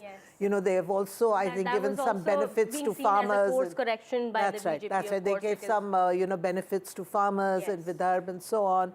So, I mean, as I said, it's such a bag of differing issues depending on which part of Maharashtra you're in, that I think, what happened yesterday is just a blip, really. I don't think it will materially affect the outcome. Okay. I'll go to Mr. Sandeep Shastri on that as well. A spokesperson of the Congress party, Advocate Mahima Singh, also joining us on the broadcast here. Mahima Singh, how would you respond? We've just spoken to Siddharth Yadav, national spokesperson of the BJP, and we've spoken about how the scam controversy has arisen here in Maharashtra just a day before the election was to take place. And how do you think that's going to affect your party's poll prospects, or do you think it's not going to have any impact at all? Jai Hind, but first of all, I have to express my dismay. I have been on your Zoom meeting for almost 15 minutes now. Okay, ma'am. You let the BJP spokesperson have his way, but your team forgets to patch me on the show. That is absolutely I will speak to my technical team there, ma'am. That is my apologies. My apologies to you, ma'am. Please accept, the BJP spokesperson went on with his, I would say, futile rhetoric, and Congress did not even get a chance to represent. Ma'am, I am giving you the chance to represent yourself. Please go ahead, ma'am. Give me an uninterrupted opportunity. No, ma'am, it was completely unintentional. Please go ahead. So you see, the BJP's modus operandi, as is known to everybody, very well known to everybody by now, is confuse, collude, coerce, do whatever, everything, sam, dam, dand, bhed, but have it their way. Which is why in the state of Maharashtra for the past 2 years, there has been a government of hijack, where the BJP has not only hijacked the public mandate, but the BJP has also been backstabbing the people of Maharashtra by transferring very many important projects from the state of Maharashtra to Gujarat and so on and so forth. But the people of Maharashtra are actually going to give it back to them, and how it will be seen on the 23rd. Because if you see in Vidarbha, just in the last couple of days, many of Amit Shah's rallies had to be cancelled. In Marathwada, there was a no entry demeanor for Devendra Fadnavis. What happened yesterday was that a national general secretary of the BJP was caught red-handed doing cash for vote. And when the BJP spokesperson actually, talks about that what they were doing there, let me show you this glimpse. This is a glimpse from that hotel room yesterday, where you can see these women and children sitting outside. Now, I do not know what political discussions possibly these children and women would have come to do in a hotel room there, which is why even the Election Commission, which has been otherwise where is this footage from? ignorant. Where is this video Please from, allow ma'am? me. Please allow me to finish. Allow me to finish. As I've already indicated, it's been unfair on your show. Ma'am, where is the video from? That is what I'm asking you. Sorry? I'm asking you about the video only. Where is this video from? This is PTI. This is PTI. It's everywhere on the internet. Okay. Now, you see, even the Election Commission, that is otherwise. So what is the location silent. of that video? What Even- place are you even to speaking? The hate speech and all. If this Please, is unverified allow fact, then you allow should the at least. rhetorical BJP spokesperson to observe some discipline on your show. Okay, ma'am, I think you were not able to hear my voice properly. I was actually asking you about the location. Could you? You see, this is the very location where this happened. Okay. I am showing this clip from right outside that hotel room where Vinod Tawde was caught doing cash for vote yesterday, which is why there are multiple FIRs against him, and investigation will be done. In the meantime, Supriya Suleji has already clarified that she will be going for a defamation, criminal civil defamation suit against the BJP and their this whole collusive plan that has been designed to target the opposition, because we have fought this election with people's issues at the core of our whole. Okay, I'll give the I'll come back to you, and Whether- I'll give the BJP spokesperson also time to respond. We have some breaking news now coming in at this point in time. We are learning that India and China defense ministers have met, and this is the first defense ministers meet after the LSE thaw. After the foreign ministers, now defense ministers of both India and China have met. This is some big development now that has taken place. My colleague Ghazali also joining us on the broadcast here. Ghazali, big development coming in. We're learning now the meeting has taken place between Defense Minister of India, Rajnath Singh, as well as his Chinese counterpart. Take us through the details. Yeah, this is a very significant meeting because it comes weeks after New Delhi and Beijing reached an agreement to break the border thaw by agreeing to pull their troops along the line of actual control to the pre-2020 position, the year that saw a deadly clash between forces of both nations in Galwan. So there were talks that after Prime Minister Narendra Modi held bilateral talks with Chinese President on the margins of the BRICS summit last month, it was also decided that there would be further discussion for the next phase in the peace-building process on the line of actual control. And we're expecting that today, during this meeting, which is happening in Lao DPR in Vientiane, the 11th Asian Defense Ministers meeting plus, both the parties will certainly discuss the further movement across LAC as well as the larger peace-building process, which even the Foreign Minister, Mr. Jaishankar, has said that first the disengagement plan was agreed upon, activated, and now the next phase is very much likely there. There are lots of meetings which are expected to happen between officials who are working on the border dispute on both sides. So that is a special secretary which is concerned with the issues of land border. from both countries will be meeting. So these are expected meetings in the coming future. But today's meeting is very significant because for the first time after the disengagement talks happened, our own defense minister is meeting his Chinese counterparts. Absolutely. It's a big step by both sides in bringing normalcy in the relationship between India and China. And we do understand many more meetings are lined up. Well, India and China defense ministers have already met. And before that, we've seen the foreign ministers of both countries had also met for an important meeting. Thank you so much, Ghazali, for getting us all those details there. Let me now go across to the BJP spokesperson here. I'll go to Mr. Sandeep Shastri after that. Siddharth, if you could respond to the charges here that were leveled by Mahima Singh of the Congress party. What is more interesting to note is that on that seat, Congress is not even on fight. It is the Bahujan Vikas Aghadi which is on fight. In the same hotel, one meeting was being conducted by Bahujan Vikas Aghadi. On another floor, there was a meeting by the Bharatiya Janata Party of the booth adhyakshis.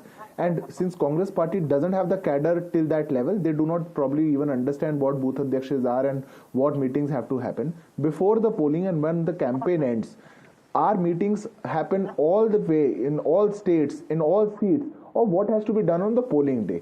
A very senior leader of ours, Vinod Tawdeji, National General Secretary, since was passing by, went there. Now I have just one question to ask. Okay. If 5 crore rupees were there, how many notes in 500 rupees notes would be there? 1 lakh notes. 1 lakh notes. If one stack has 100 notes, how many stacks would be there? 1,000 stacks. There should be more than 100 bags. But okay, we are talking about...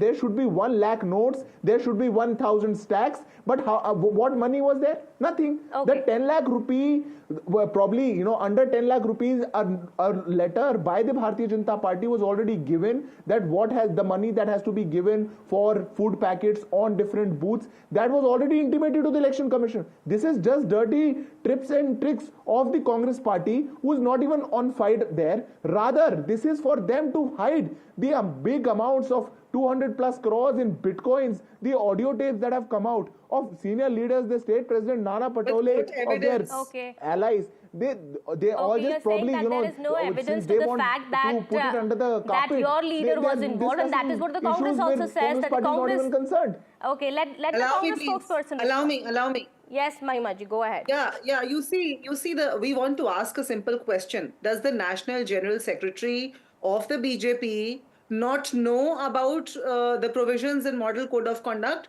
Do they not know about the guidelines of Model Code of Conduct? He was not to be found in another constituency rather than his own. Distributing cash. Rather than his own constituency. Allow me to speak uninterrupted, please. Okay, please go ahead. I have to go to Mr. Raja The BJP General Secretary was violating the Model Code of Conduct on more than one fronts. Number one is that he was present in a place apart from his own constituency. That is one violation. Number two is this cash for vote, which is prima facie very evident. And I think which is why the Election Commission had to take cognizance, even though reluctant. What is this? Okay. Where did the money go? CCTV footage check or the audio clip check, that is all going to happen later on. But the polling, of course, is happening today. And whether this is going to have an impact on the voters or not, that is what matters the most. Many say, the analysts here, experts here on our broadcast say that it's not really going to have much of an impact on the voting that's taking place today. So I think both BJP and Congress spokespersons can breathe easy. As Aarti ji said, this is not going to be a huge vote changer. Now, it will strengthen the feelings of those who are already supporting a party, and it will also strengthen the feelings of people who do not want to vote for a particular party. So I don't think such allegations largely swing votes away from one party to another. And my point is being made for both the alliances and both the types of charges which are coming. Right. In a sense, this is a sad commentary that today people are not looking for facts, but are looking for facts to justify what they want to do. And this is the challenge that we are facing in this allegation and counter-allegation that is coming up. All right. And a lot happens that we don't really expect in politics. There have been reports of clashes, altercations also that have happened. It's a huge state. We do understand, ma'am. 288 seats, of course. But is this something that tells you, is this testament to the fact that it's a very intense fight between alliances, between parties also, as we've been talking about it? It's not just one or two parties, 2 or 3 parties, I would say rather. It's 6 parties. It's a huge intense battle. Just on the issue of all this money, there's only one election that the Election Commission cancelled when money was found, and that was the Tirumangalam election in Tamil Nadu. I'm not looking at one party or the other party. I'm looking at the role of the Election Commission and what it's going to do. Right. Because voting is over now, Exactly. and if it's an unfair election, it should be cancelled. Absolutely. Let me go across to political analyst Raja Avasthi here as well on the broadcast with us. Mr. Raja Avasthi, what's your assessment of the Maharashtra election, of the Jharkhand election, and of course the UP bypolls? It's being said it's a litmus test for India bloc and the BJP. The India bloc, of course, performed fairly well in UP in the previous election, but this time around, what's your assessment? UP will be a close fight, and that's why I think Congress left 2 seats for its ally Samajwadi Party. But going back to Jharkhand or Maharashtra, we are missing 2 things. One is the lower voter turnout, and the second thing is the fight between the uncle and the nephew came out open now. It was not there in the parliament election. This time the supporters are fighting out there in the open. So that's a big thing. Okay. What do you think? How important is the voter turnout in this election? I mean, we do understand there is not really any emotive issue as was in the case of the Lok Sabha election. The voter turnout. I don't think the difference between Jharkhand and Maharashtra is around 17 to 18%. That's a hell of a lot. I think till 3 o'clock it was 61% Jharkhand and 47% Maharashtra. And Bombay was 27% only. Yes, absolutely, yes. So that shows the lower turnout of voting in Maharashtra. Ma'am, what do you think? How is this really going to play out? I mean, how important is the voter turnout here in this election that we're looking at? So let's wait till the final numbers come in, because these numbers do tend to go up, and voting has not ended yet. And then the next day we find that in fact during the Lok Sabha polls there was a lot of controversy, because suddenly numbers went up by 5% and so on. Yes, and the parties. Point with your permission. Yes. There is an issue coming up in big metros, and I'm starting with Bangalore and relating it to Mumbai. When there was a low voter turnout in the Lok Sabha poll in Bangalore, we actually did a study of 50 households, where there were an average of 6 voters registered in each household, so 300 voters. Of those 300, only 200 were actually present. The other 100 were either outside India or outside Karnataka. So they were registered as voters but not going to vote. And this is a common trend you are seeing in metros. That the number of voters registered is much more than who are actually present in Mumbai on the day of voting. And because Maharashtra has a one-day poll, what is likely to happen, those who have moved from rural areas to Mumbai for work have preferred to go back to their areas and vote in their areas rather than vote in Mumbai. But I would like to sort of compare this to Jharkhand.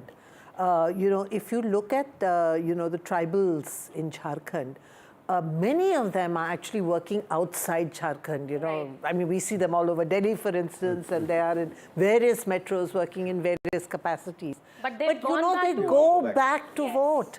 I mean, I know people who have actually taken the train back to Jharkhand just 4 days to cast their vote because they think it's important. And particularly, this time it's been so emotive in Jharkhand about this tribal identity and so on, that they actually went back to vote. And I would say that in Maharashtra, like we saw in the Lok Sabha polls, the Lok Sabha polls also, Maharashtra showed a lower voter turnout on the whole as compared to some other parts.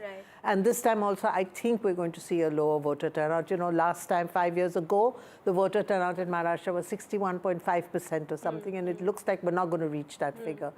I think it just reflects, apathy or disillusionment of the voter in the way Maharashtra politics has gone into this, total fragmentation, the confusion, the, uncertainty, families fighting families. Right. I mean, look at the number of families that are fighting, this time.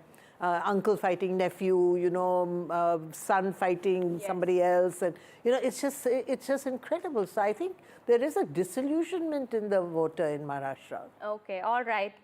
We'll put this to rest here with that remark here by Aarti Jairaj. Thank you so much, Aditi ma'am. Thank you so much, Sandeep Shastri ji, as well as to the guest here on the broadcast, the BJP spokesperson, as well as the Congress spokesperson, as well as Mr. Raja Avasthi for joining us here on the broadcast. We don't have much time here, but yes, the conversations will continue and the polling is going to end at around 6 p.m. Well, the result will be on November 23rd and the picture is going to be all clear then. But yes, before that, analysis and assumptions, but let's see what the results really hold for the major political parties in Maharashtra as well as in Jharkhand, where it is believed to be a fierce contest between the JMM Congress Alliance and the BJP. Well, with that, it's time for a short break here. We'll be right back with more.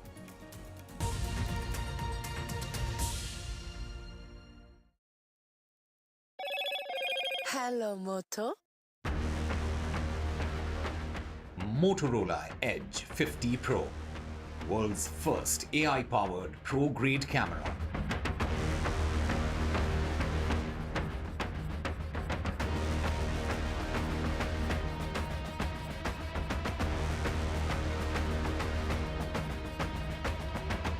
Maharashtra and Jharkhand decide as voting is going to be over at 6 p.m.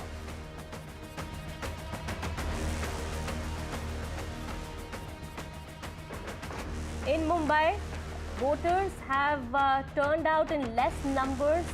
However, celebs show the way and turn out early in the morning to vote.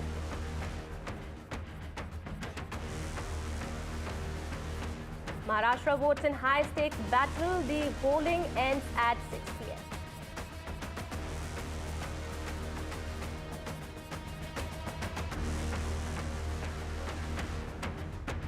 Clashes have taken place in Nasik and Parli in Maharashtra as the voting still continues.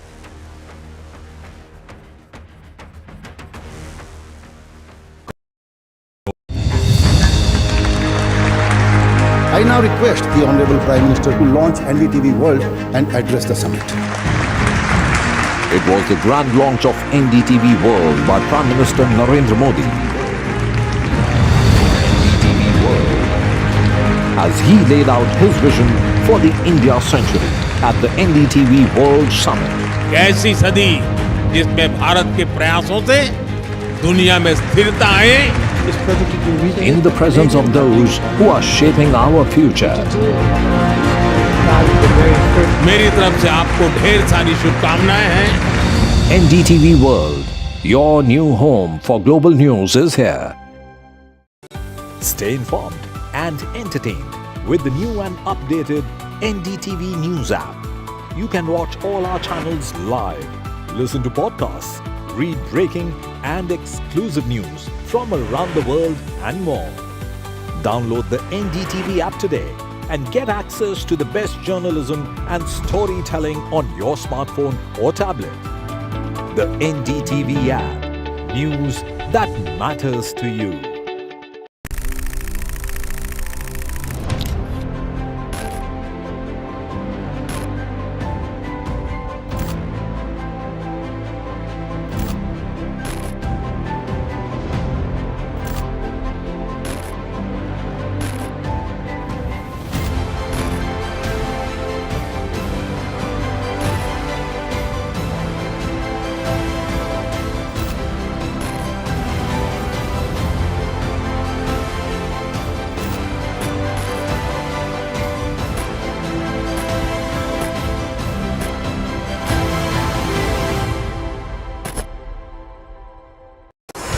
NDTV proudly upholds its legacy of trust and credibility.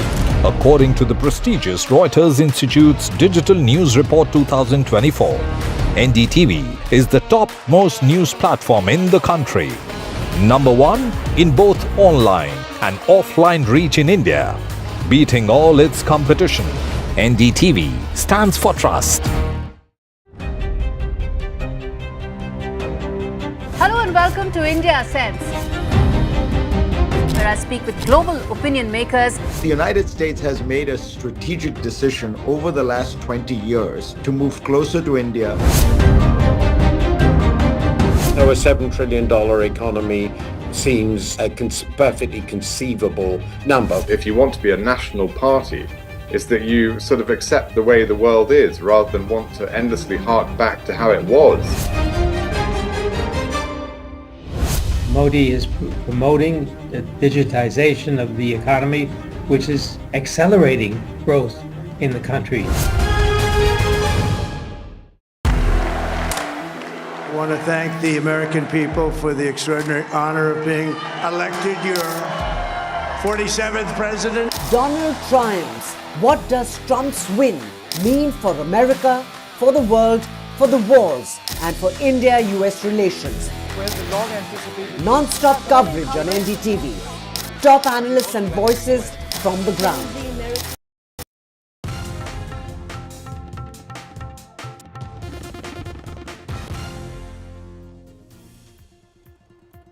Welcome back after the break. It's a shocker from Tamil Nadu. There was a shocking attempt to murder caught on camera. We're learning a lawyer was hacked brutally outside the court premises.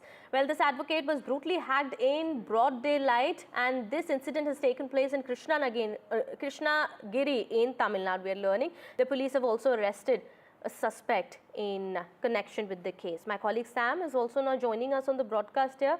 Sam, what more details do we have about this case? Who's responsible for this? Well, Kitty, police say this accused who has been now arrested is working as an assistant to a lawyer in the same court, in a court at Hosur in Krishnagiri district of Tamil Nadu. And he had brutally attacked a lawyer called Kannan outside the Hosur city court. And the police say these two had personal issues in the past. The issue had gone to the police station, later to the court, and then they had struck a compromise. It's in that context they are investigating. The condition of the attacked lawyer is quite critical. He's being treated at a private hospital. And this happened in full public glare when dozens of people were helplessly watching this attack outside the court. And lawyers also took to the streets asking for a law to be enacted the way doctors have now for their protection. And this happened on a day when another woman lawyer in a school in Tanjavur district, several hundred kilometers away, was stabbed on the school campus and ultimately she died. In her case, it was a man who she had turned down for marriage. And this has raised several questions in terms of law and order in Tamil Nadu, particularly by the opposition.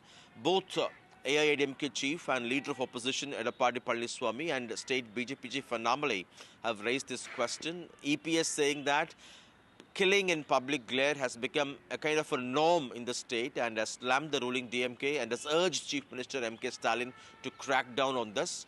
While Annamalai says this is a kind of a shameful reflection of law and order and M.K. Stalin ought to be ashamed of this. There's no formal response yet from the ruling DMK on this, but police sources indicate that this is out of personal enmity and it cannot be seen as a larger reflection of law and order. But certainly in terms of numbers, this may not be really that big, but certainly in terms of public perception, events like this or attacks like this certainly trigger a kind of a fear psychosis among the public. This kind of an attack happens in broad daylight, it's certainly going to raise questions on the law and order situation in the state. And the opposition is right in asking those questions, of course. Those questions need to be asked. And at the same time, it's very much necessary to ensure the safety of the citizens of this state. Well, thank you so much, Sam, for getting us all those details there. We'll come back to you later and try and get more details about this. Meanwhile, there was a key meeting that took place between Union Home Minister Amit Shah and Chhattisgarh Chief Minister. We are learning now in this meeting, the Chief Minister has briefed the Union Home Minister on the Naxal situation of the state. What has been informed to the Union Home Minister is that there were over 200 Naxalites who were killed in the last 11 months as per the details. Well, let's listen in to Chhattisgarh Chief Minister.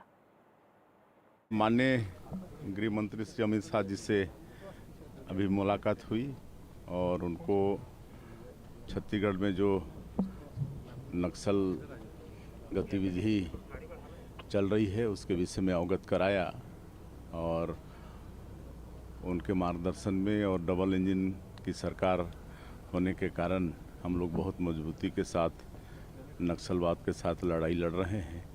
पिछले 11 महीनों में करीब 200 नक्सली मारे गए हैं और करीब 600-700 नक्सली आत्मसमर्पण किए हैं और उतने ही की गिरफ्तारी भी हुई है और बहुत ही मजबूती के साथ लड़ाई लड़ रहे हैं। All right, shifting our focus now to some more news that we're tracking. Well, as the UP by-poll voting takes place, there was a scuffle that took place between an AIMIM candidate and between the corps. Well, UP's Mirapur candidate Arshad's son has been taken into custody by the police officials. There was an altercation over taking the mobile phone to the poll booth, and turned into a huge spat, and there was a scuffle that took place between the police officials and the AIMIM candidate, after which his son was taken to the police station.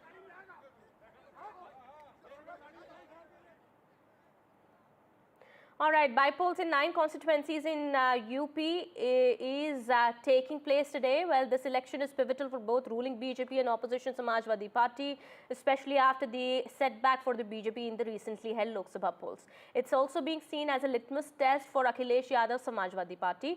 Remember, Congress is not contesting these polls but is supporting the SP as a part of the India bloc. 9 seats in UP, Mirapur, Kundarki, Ghaziabad, Khair, Karhal, Shishamau, Fulpur, Kateri and Majwan are voting today. आपके opposing candidate प्रत्याशी है सिंगराज जाटव, उनका ये कहना है कि ये जो लाइन पार एरियाज़ है, अभी जैसे कि हम प्रताप विहार में है, यहाँ पर बीजेपी का उतना स्ट्रॉन्ग होल्ड नहीं है। इस पर आपका क्या रिस्पांस रहेगा कि अंडरस्टैंडिंग नहीं है लाइन पार एरियाज़ की? पता नहीं वो क्यों कह रहे हैं, वरना 2 पिछले चुनावों के 4 आंकड़े उठाकर देख लीजिए।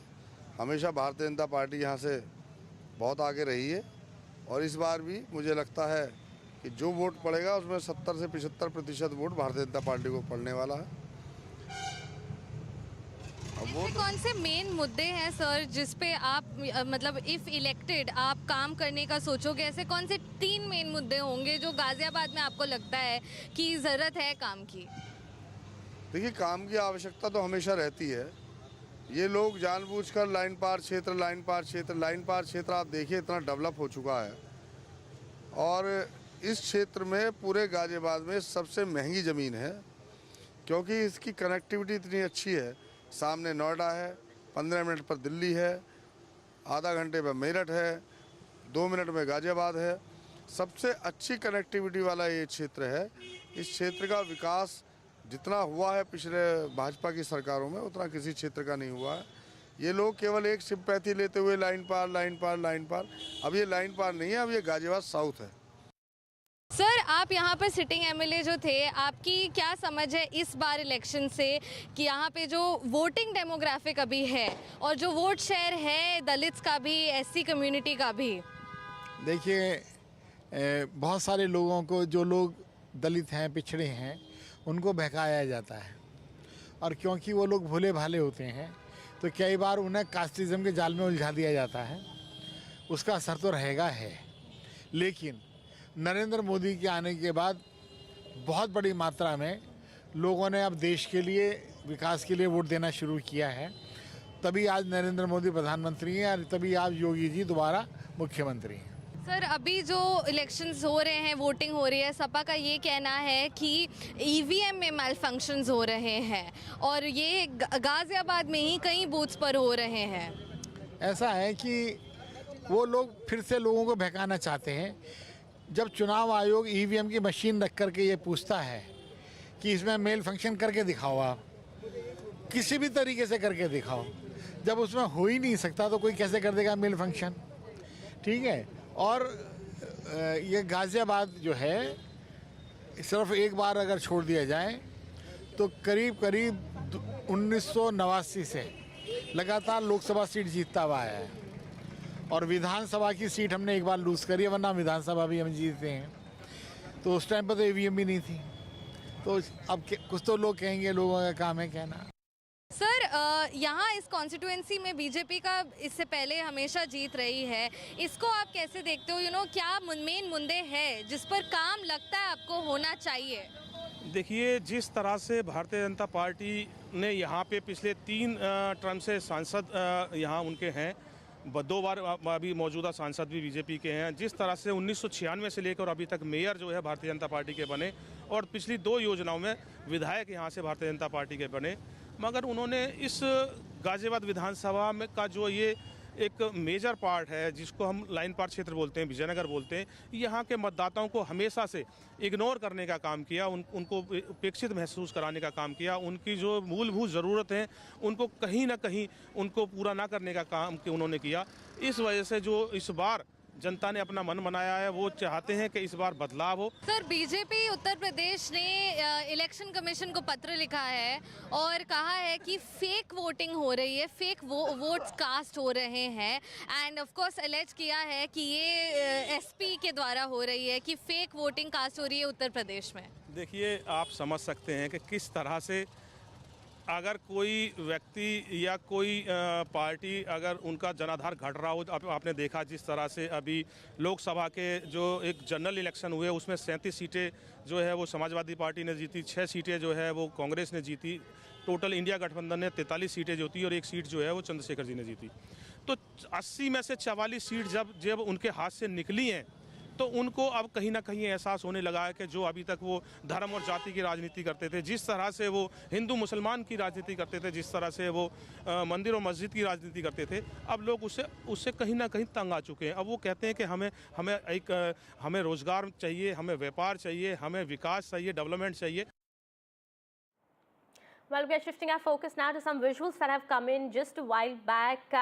Bollywood's King Khan, Shah Rukh Khan was seen voting in Mumbai. Bollywood A-listers have come out and cast their votes, also showing the way here in Mumbai, even as there has been a low voter turnout so far in Mumbai. But celebs, of course, have come out of their houses and have been seen casting their votes. It's a high voltage battle in Maharashtra and polling is taking place, still taking place.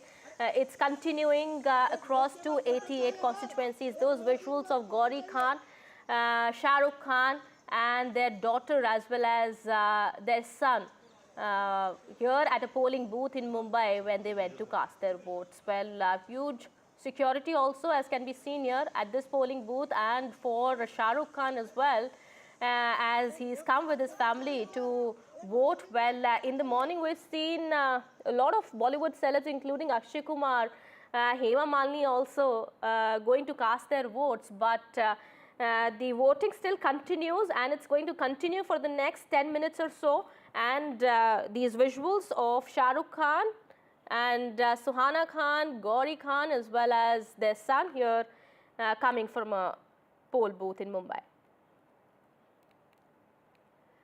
Shifting our focus now in Punjab, by-polls are taking place for 4 assembly seats. That's Gidarbaha, Barnala, Dera Baba Nanak and Chabewal. Well, the ruling Aam Aadmi Party is facing a tough contest against both Congress and BJP in what has turned into a 3-way competition. In 2022 elections, remember, the Congress had secured 3 of these constituencies, with the Aam Aadmi Party holding only the Barnala seat. Well, we have reactions coming in. We've had these exclusive conversations with Amrita Singh Waring, who's fighting on the Gidarbaha seat. Also, we've spoken to other candidates who are also in the fray. Listen in. हमारे साथ अमृता वड़िंग आइए, उनसे बात कर रहे हैं। तो ma'am, आज फाइनल डे है टेस्ट का, तो कैसे देख रहे हैं? बहुत अच्छा महसूस हो रहा है, बहुत अच्छा लग रहा है। फाइनली थोड़ी रिलैक्स्ड हूँ। जो आपके विरोधी हैं, फॉर्मर फाइनेंस मिनिस्टर हैं, वहीं हम देख रहे हैं डिम्पी ढिल्लों हैं जो पहले अकाली दल से इलेक्शन लड़ चुके हैं, इस बार आम आदमी पार्टी से लड़ रहे हैं। एक तरह की सरकार है आपके पीछे, वो कह रहे हैं हम डेवलपमेंट के मुद्दे पे वोट मांग रहे हैं। तो कैसे देख रहे हैं आप अपोनेंट्स को? मैं देख नहीं रही हूँ, मैं ज़्यादा इस चीज़ को देख नहीं रही हूँ। जो काम किए हैं वो लोगों के बीच में हैं, लोगों के बीच में रह के किए हैं, एक शांति का माहौल दिया है, लेकिन उसके साथ साथ एक दहशत का माहौल ख़त्म किया। और वो लोग जानते हैं, मेरे कहने पे या किसी के कहने पे कहने की ज़रूरत नहीं है। जिन लोगों को ये शांति दी है ना, आप कृपया उनसे पूछिए जाके। एक डिम्पी ढिल्लों जो आपके ओपोनेंट है वो ये कह रहे हैं इस बार लोग लोकल कैंडिडेट को प्रेफर कर रहे हैं, कह रहे हैं आपकी तो वोट भी नहीं यहाँ पे, ना राजा वड़िंग की ना आपकी है। क्या फ़र्क पड़ता है? क्या फ़र्क पड़ता है? देखिए, पिछले 13 साल से राजा वड़िंग ने गिदरबाह को वो कुछ दिया है जो किसी फाइनेंस मिनिस्टर ने, किसी हल्का इंचार्ज डिम्पी जी रहे हैं, इनमें से कोई कुछ नहीं दे पाया। बहुत सालों के बाद राजनीति में एक औरत को टिकट मिली है, तो क्या उसका भी आपको कहीं ना कहीं लाभ दिखता नजर आ रहा है? मुझे लाभ हो या ना हो, औरतों को लाभ ज़रूर होगा। ये औरतों की इलेक्शन है। All right, on that note, it's time to wrap this edition. More news and updates will continue on the other side. Stay tuned.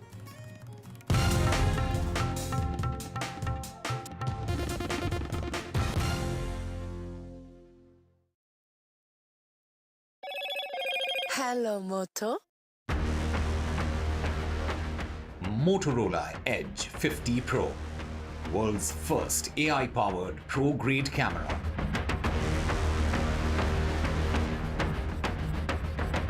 Prime Minister Modi has landed in Guyana as he completes his three-nation tour. PM Modi is the first Indian Prime Minister to visit the country in 56 years.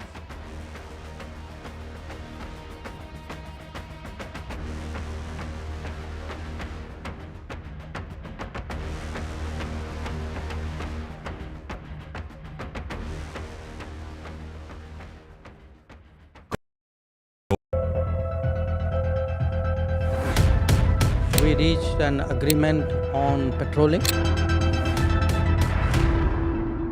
We have gone back to where the situation was in 2020, and we can say with that the disengagement process with China, you can say, has been completed. The understanding, to my knowledge, is that we will be able to do the patrolling which we were doing in 2020.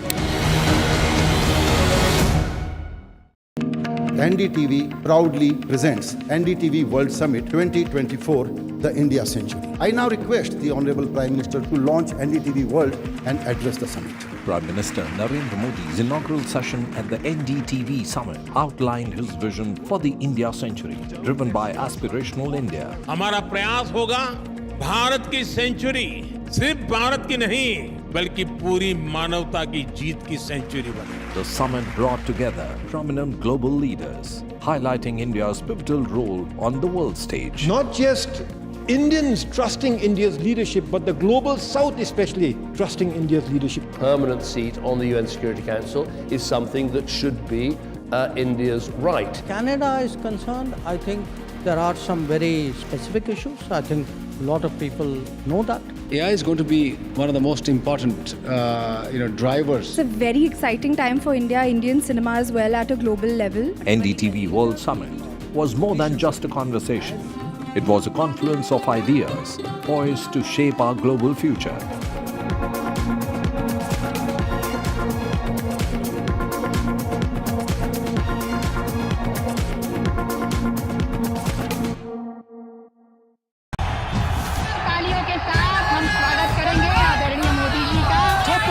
Shivaji Maharaj की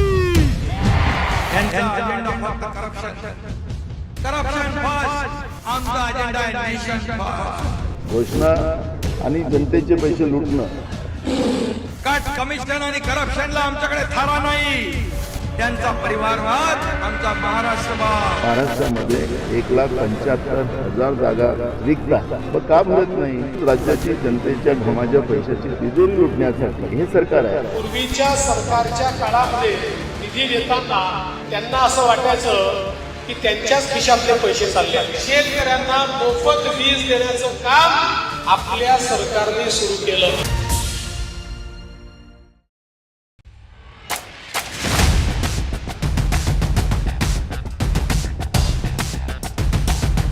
The last elections of 2024, it's the battle for India's economic heart. An election that will decide Maharashtra's future. Can the big brother BJP manage the competing ambitions of Mahayuti? Can the Red Book rally the voters once again for Congress and its allies? So as Maharashtra's future trajectory takes shape, we report from the ground. Two visions, two ideology, one verdict. An election where no caste chemistry can yield a perfect formula. It's a state that is splintered with power battles. The big question, will Maharashtra poll outcome unify parties or divide them further? And who will emerge as Maharashtra's undisputed leader?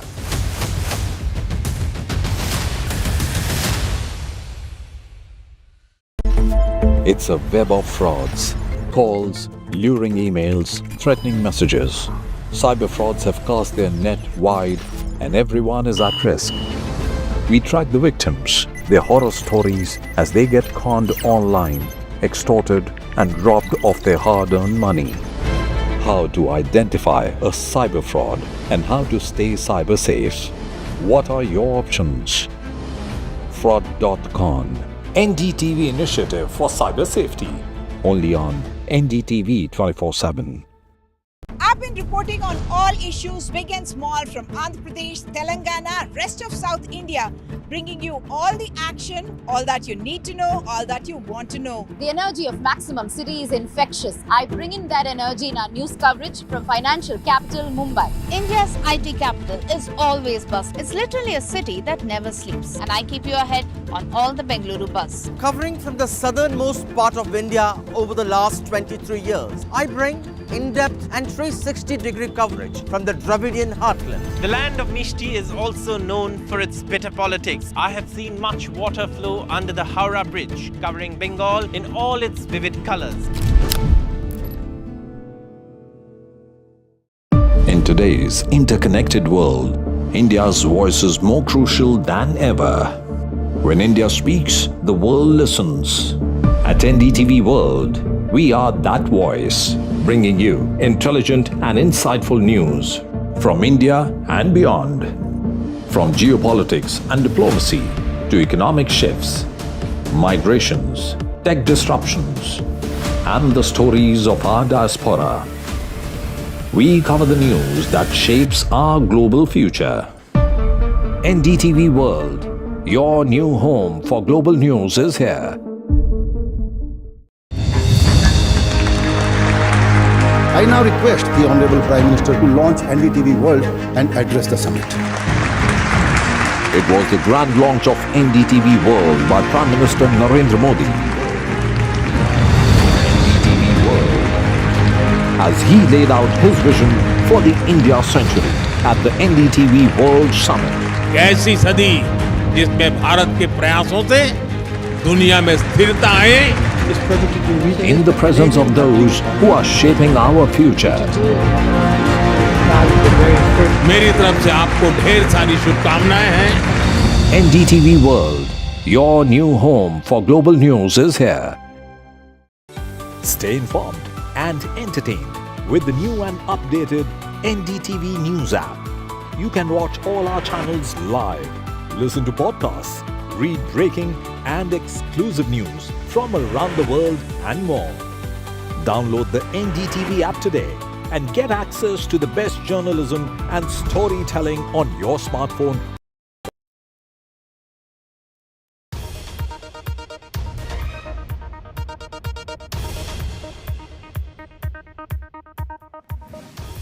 Good evening and welcome, ladies and gentlemen, to NDTV, our continuous coverage of the battle for the states. The showdown for 2024 ends as curtains on the voting in Maharashtra and second phase of Jharkhand. All 288 seats of Maharashtra have voted and also 38 seats of Jharkhand. I'll get you all the details. Our reporters are on the ground, expert view on what we can make, the kind of indications that we are getting, because it has been, make no mistake about it, and battle in Maharashtra of intense narrative, betrayal. People were talking about alliances, and all the dramatic twists and turns have now ended as the EVMs are being sealed. In Jharkhand, it's the prestige battle. All the latest details here on NDTV, but first, the headlines.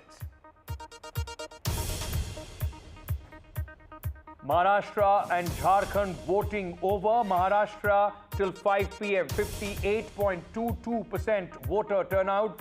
Jharkhand 67.6%.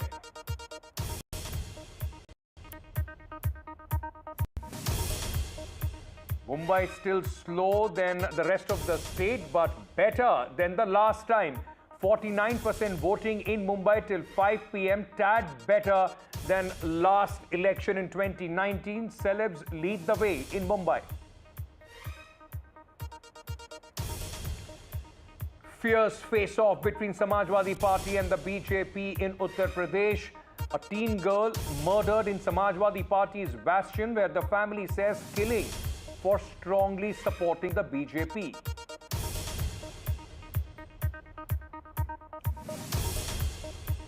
Aam Aadmi Party, BJP and the Congress locked in a triangular fight on 4 seats of the by-polls in Punjab.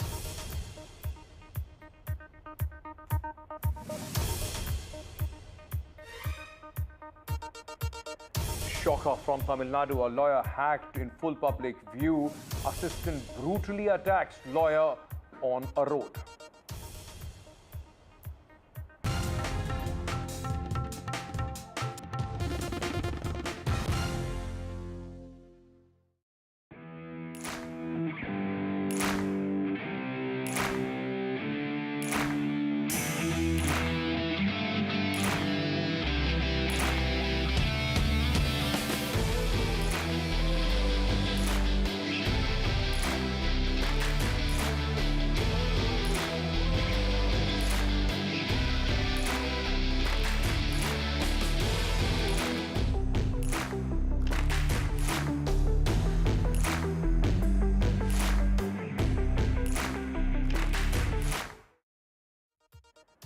Ladies and gentlemen, it is 6:02 at this moment, and let me tell you at this time where, in Mumbai, in Maharashtra, and also in Jharkhand, in the by-polls of Uttar Pradesh and Punjab, at this moment, what I can tell you is if you are inside a polling booth, you are a voter, and in Maharashtra, you are inside the polling booth, you can vote. But apart from that, the voting has ended. The EVMs are being sealed. And the fate of candidates, 6, political parties in Maharashtra, very populated political space there, along with strong independents and regional satraps. Now the voting has ended. It has been a month of dramatic twists and turns, battle of narratives in Maharashtra. And what you are seeing at this moment is the EVMs being locked there. Jharkhand as well, the voting has ended. Will Hemant Soren emerge as the biggest tribal leader? Can he make a comeback? Is the BJP on its way to unseat, in fact, Hemant Soren? All those things now will be answered. Before I go further, let me very quickly once again tell you, because, a lot of discussion was on the voter turnout. And specifically talking about Mumbai. Mumbai so far, 49% voting has been recorded till 5 p.m., which is 1% better than if you compare it to 2019 election. On the other hand, in Jharkhand, overall, if you look at, Jharkhand, 47.6% voter turnout has been recorded in Jharkhand. So Jharkhand, in fact, coming out and voting in high numbers there. This has been the more or less the average as far as Jharkhand is concerned. And with this, it's curtains, ladies and gentlemen, on the last prestigious electoral battle of the states in Maharashtra. Let me very quickly go across to my colleagues Abira and Radhika, those who are joining us from Mumbai at this moment. Radhika, coming to you first. It's, the polling booths are being sealed. It's curtains on a very, very sharply and also a bitter political battle and a very, very, crowded political space of Maharashtra. It all comes to an end now. Absolutely. It is a crowded political space. You're right. Earlier, it were 4 parties. When you look at 2019 and political landscape completely changing, completely transforming, and a lot of churn since 2019. So we have 6 political parties, 6 important political parties in fray, including 2 NCPs as well as 2 Senas. Now, if you look at the numbers, yes, pathetic numbers as far as Mumbai is concerned. Perhaps a little better than the last time, yet it hasn't crossed 50%, as far as the electoral trends are concerned.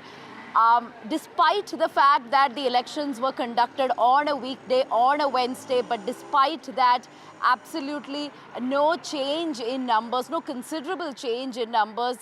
It hasn't crossed 50%. Politicians, celebrities came out in large numbers appealing to voters to come out. Between 7 a.m. and 10 a.m. we saw most of the polling booths empty, perhaps shorter lines, shorter queues. When you look at places such as Kolaba, Worli, Kolaba is the lowest, 41% is the turnout we are talking about as far as the constituency of Kolaba is concerned, followed by places like Worli and even places like Dharavi, which have reported a low voters turnout. So quite disappointing when you look at the fact that it happened on a Wednesday, the fact that there were a lot of appeals were made just ahead of elections, and also the fact that there were a lot of offers and discounts doled out by restaurants, eateries, film theatres for its patrons. But despite all of that, what we saw was, quite disappointing numbers as far as the turnout is concerned. And overall, Maharashtra turnout stands at 58%. So yes, what we are seeing is an I don't care attitude, an indifferent attitude as far as elections are concerned. We did speak to a lot of urban voters here. They did speak about a lot of issues, be it traffic, be it local issues, that we don't want a corrupt government. We don't want any sort of political conflict within parties, and these splits and divisions are confusing for the voters. These are some of the reactions that came in from a lot of urban voters, but the fact remains that a lot of the urban voters crib about facts like there are issues when it comes to traffic, right, the road and development and so on. But despite that, none of them really came out in large numbers to vote. But yes, we'll have to see how things will play out when the results are announced on October 23rd. Yes. Will it be Mahayuti yet again, or will MVA be able to sort of come back and retain its position yet again? Absolutely, and whatever happens on 23rd November, it is going to be, trust and make no mistake about it, it's just not Maharashtra, it is going to have far-reaching consequences in the politics of the country as well. Let me very quickly also bring in Abira, but before I do that, let's very quickly, ladies and gentlemen, just play out for you. Through the day, there have been top, political bigwigs whose, many would say their fortunes are being decided at this moment by the voters. Some of them, possibly, their political careers being decided in this election. Let's listen in to some of those reactions. आज बहुत ही लोकशाही का एक पवित्र दिन है, ये उत्सव है, ये लोकशाही को समृद्ध और मजबूत करने वाला उत्सव है।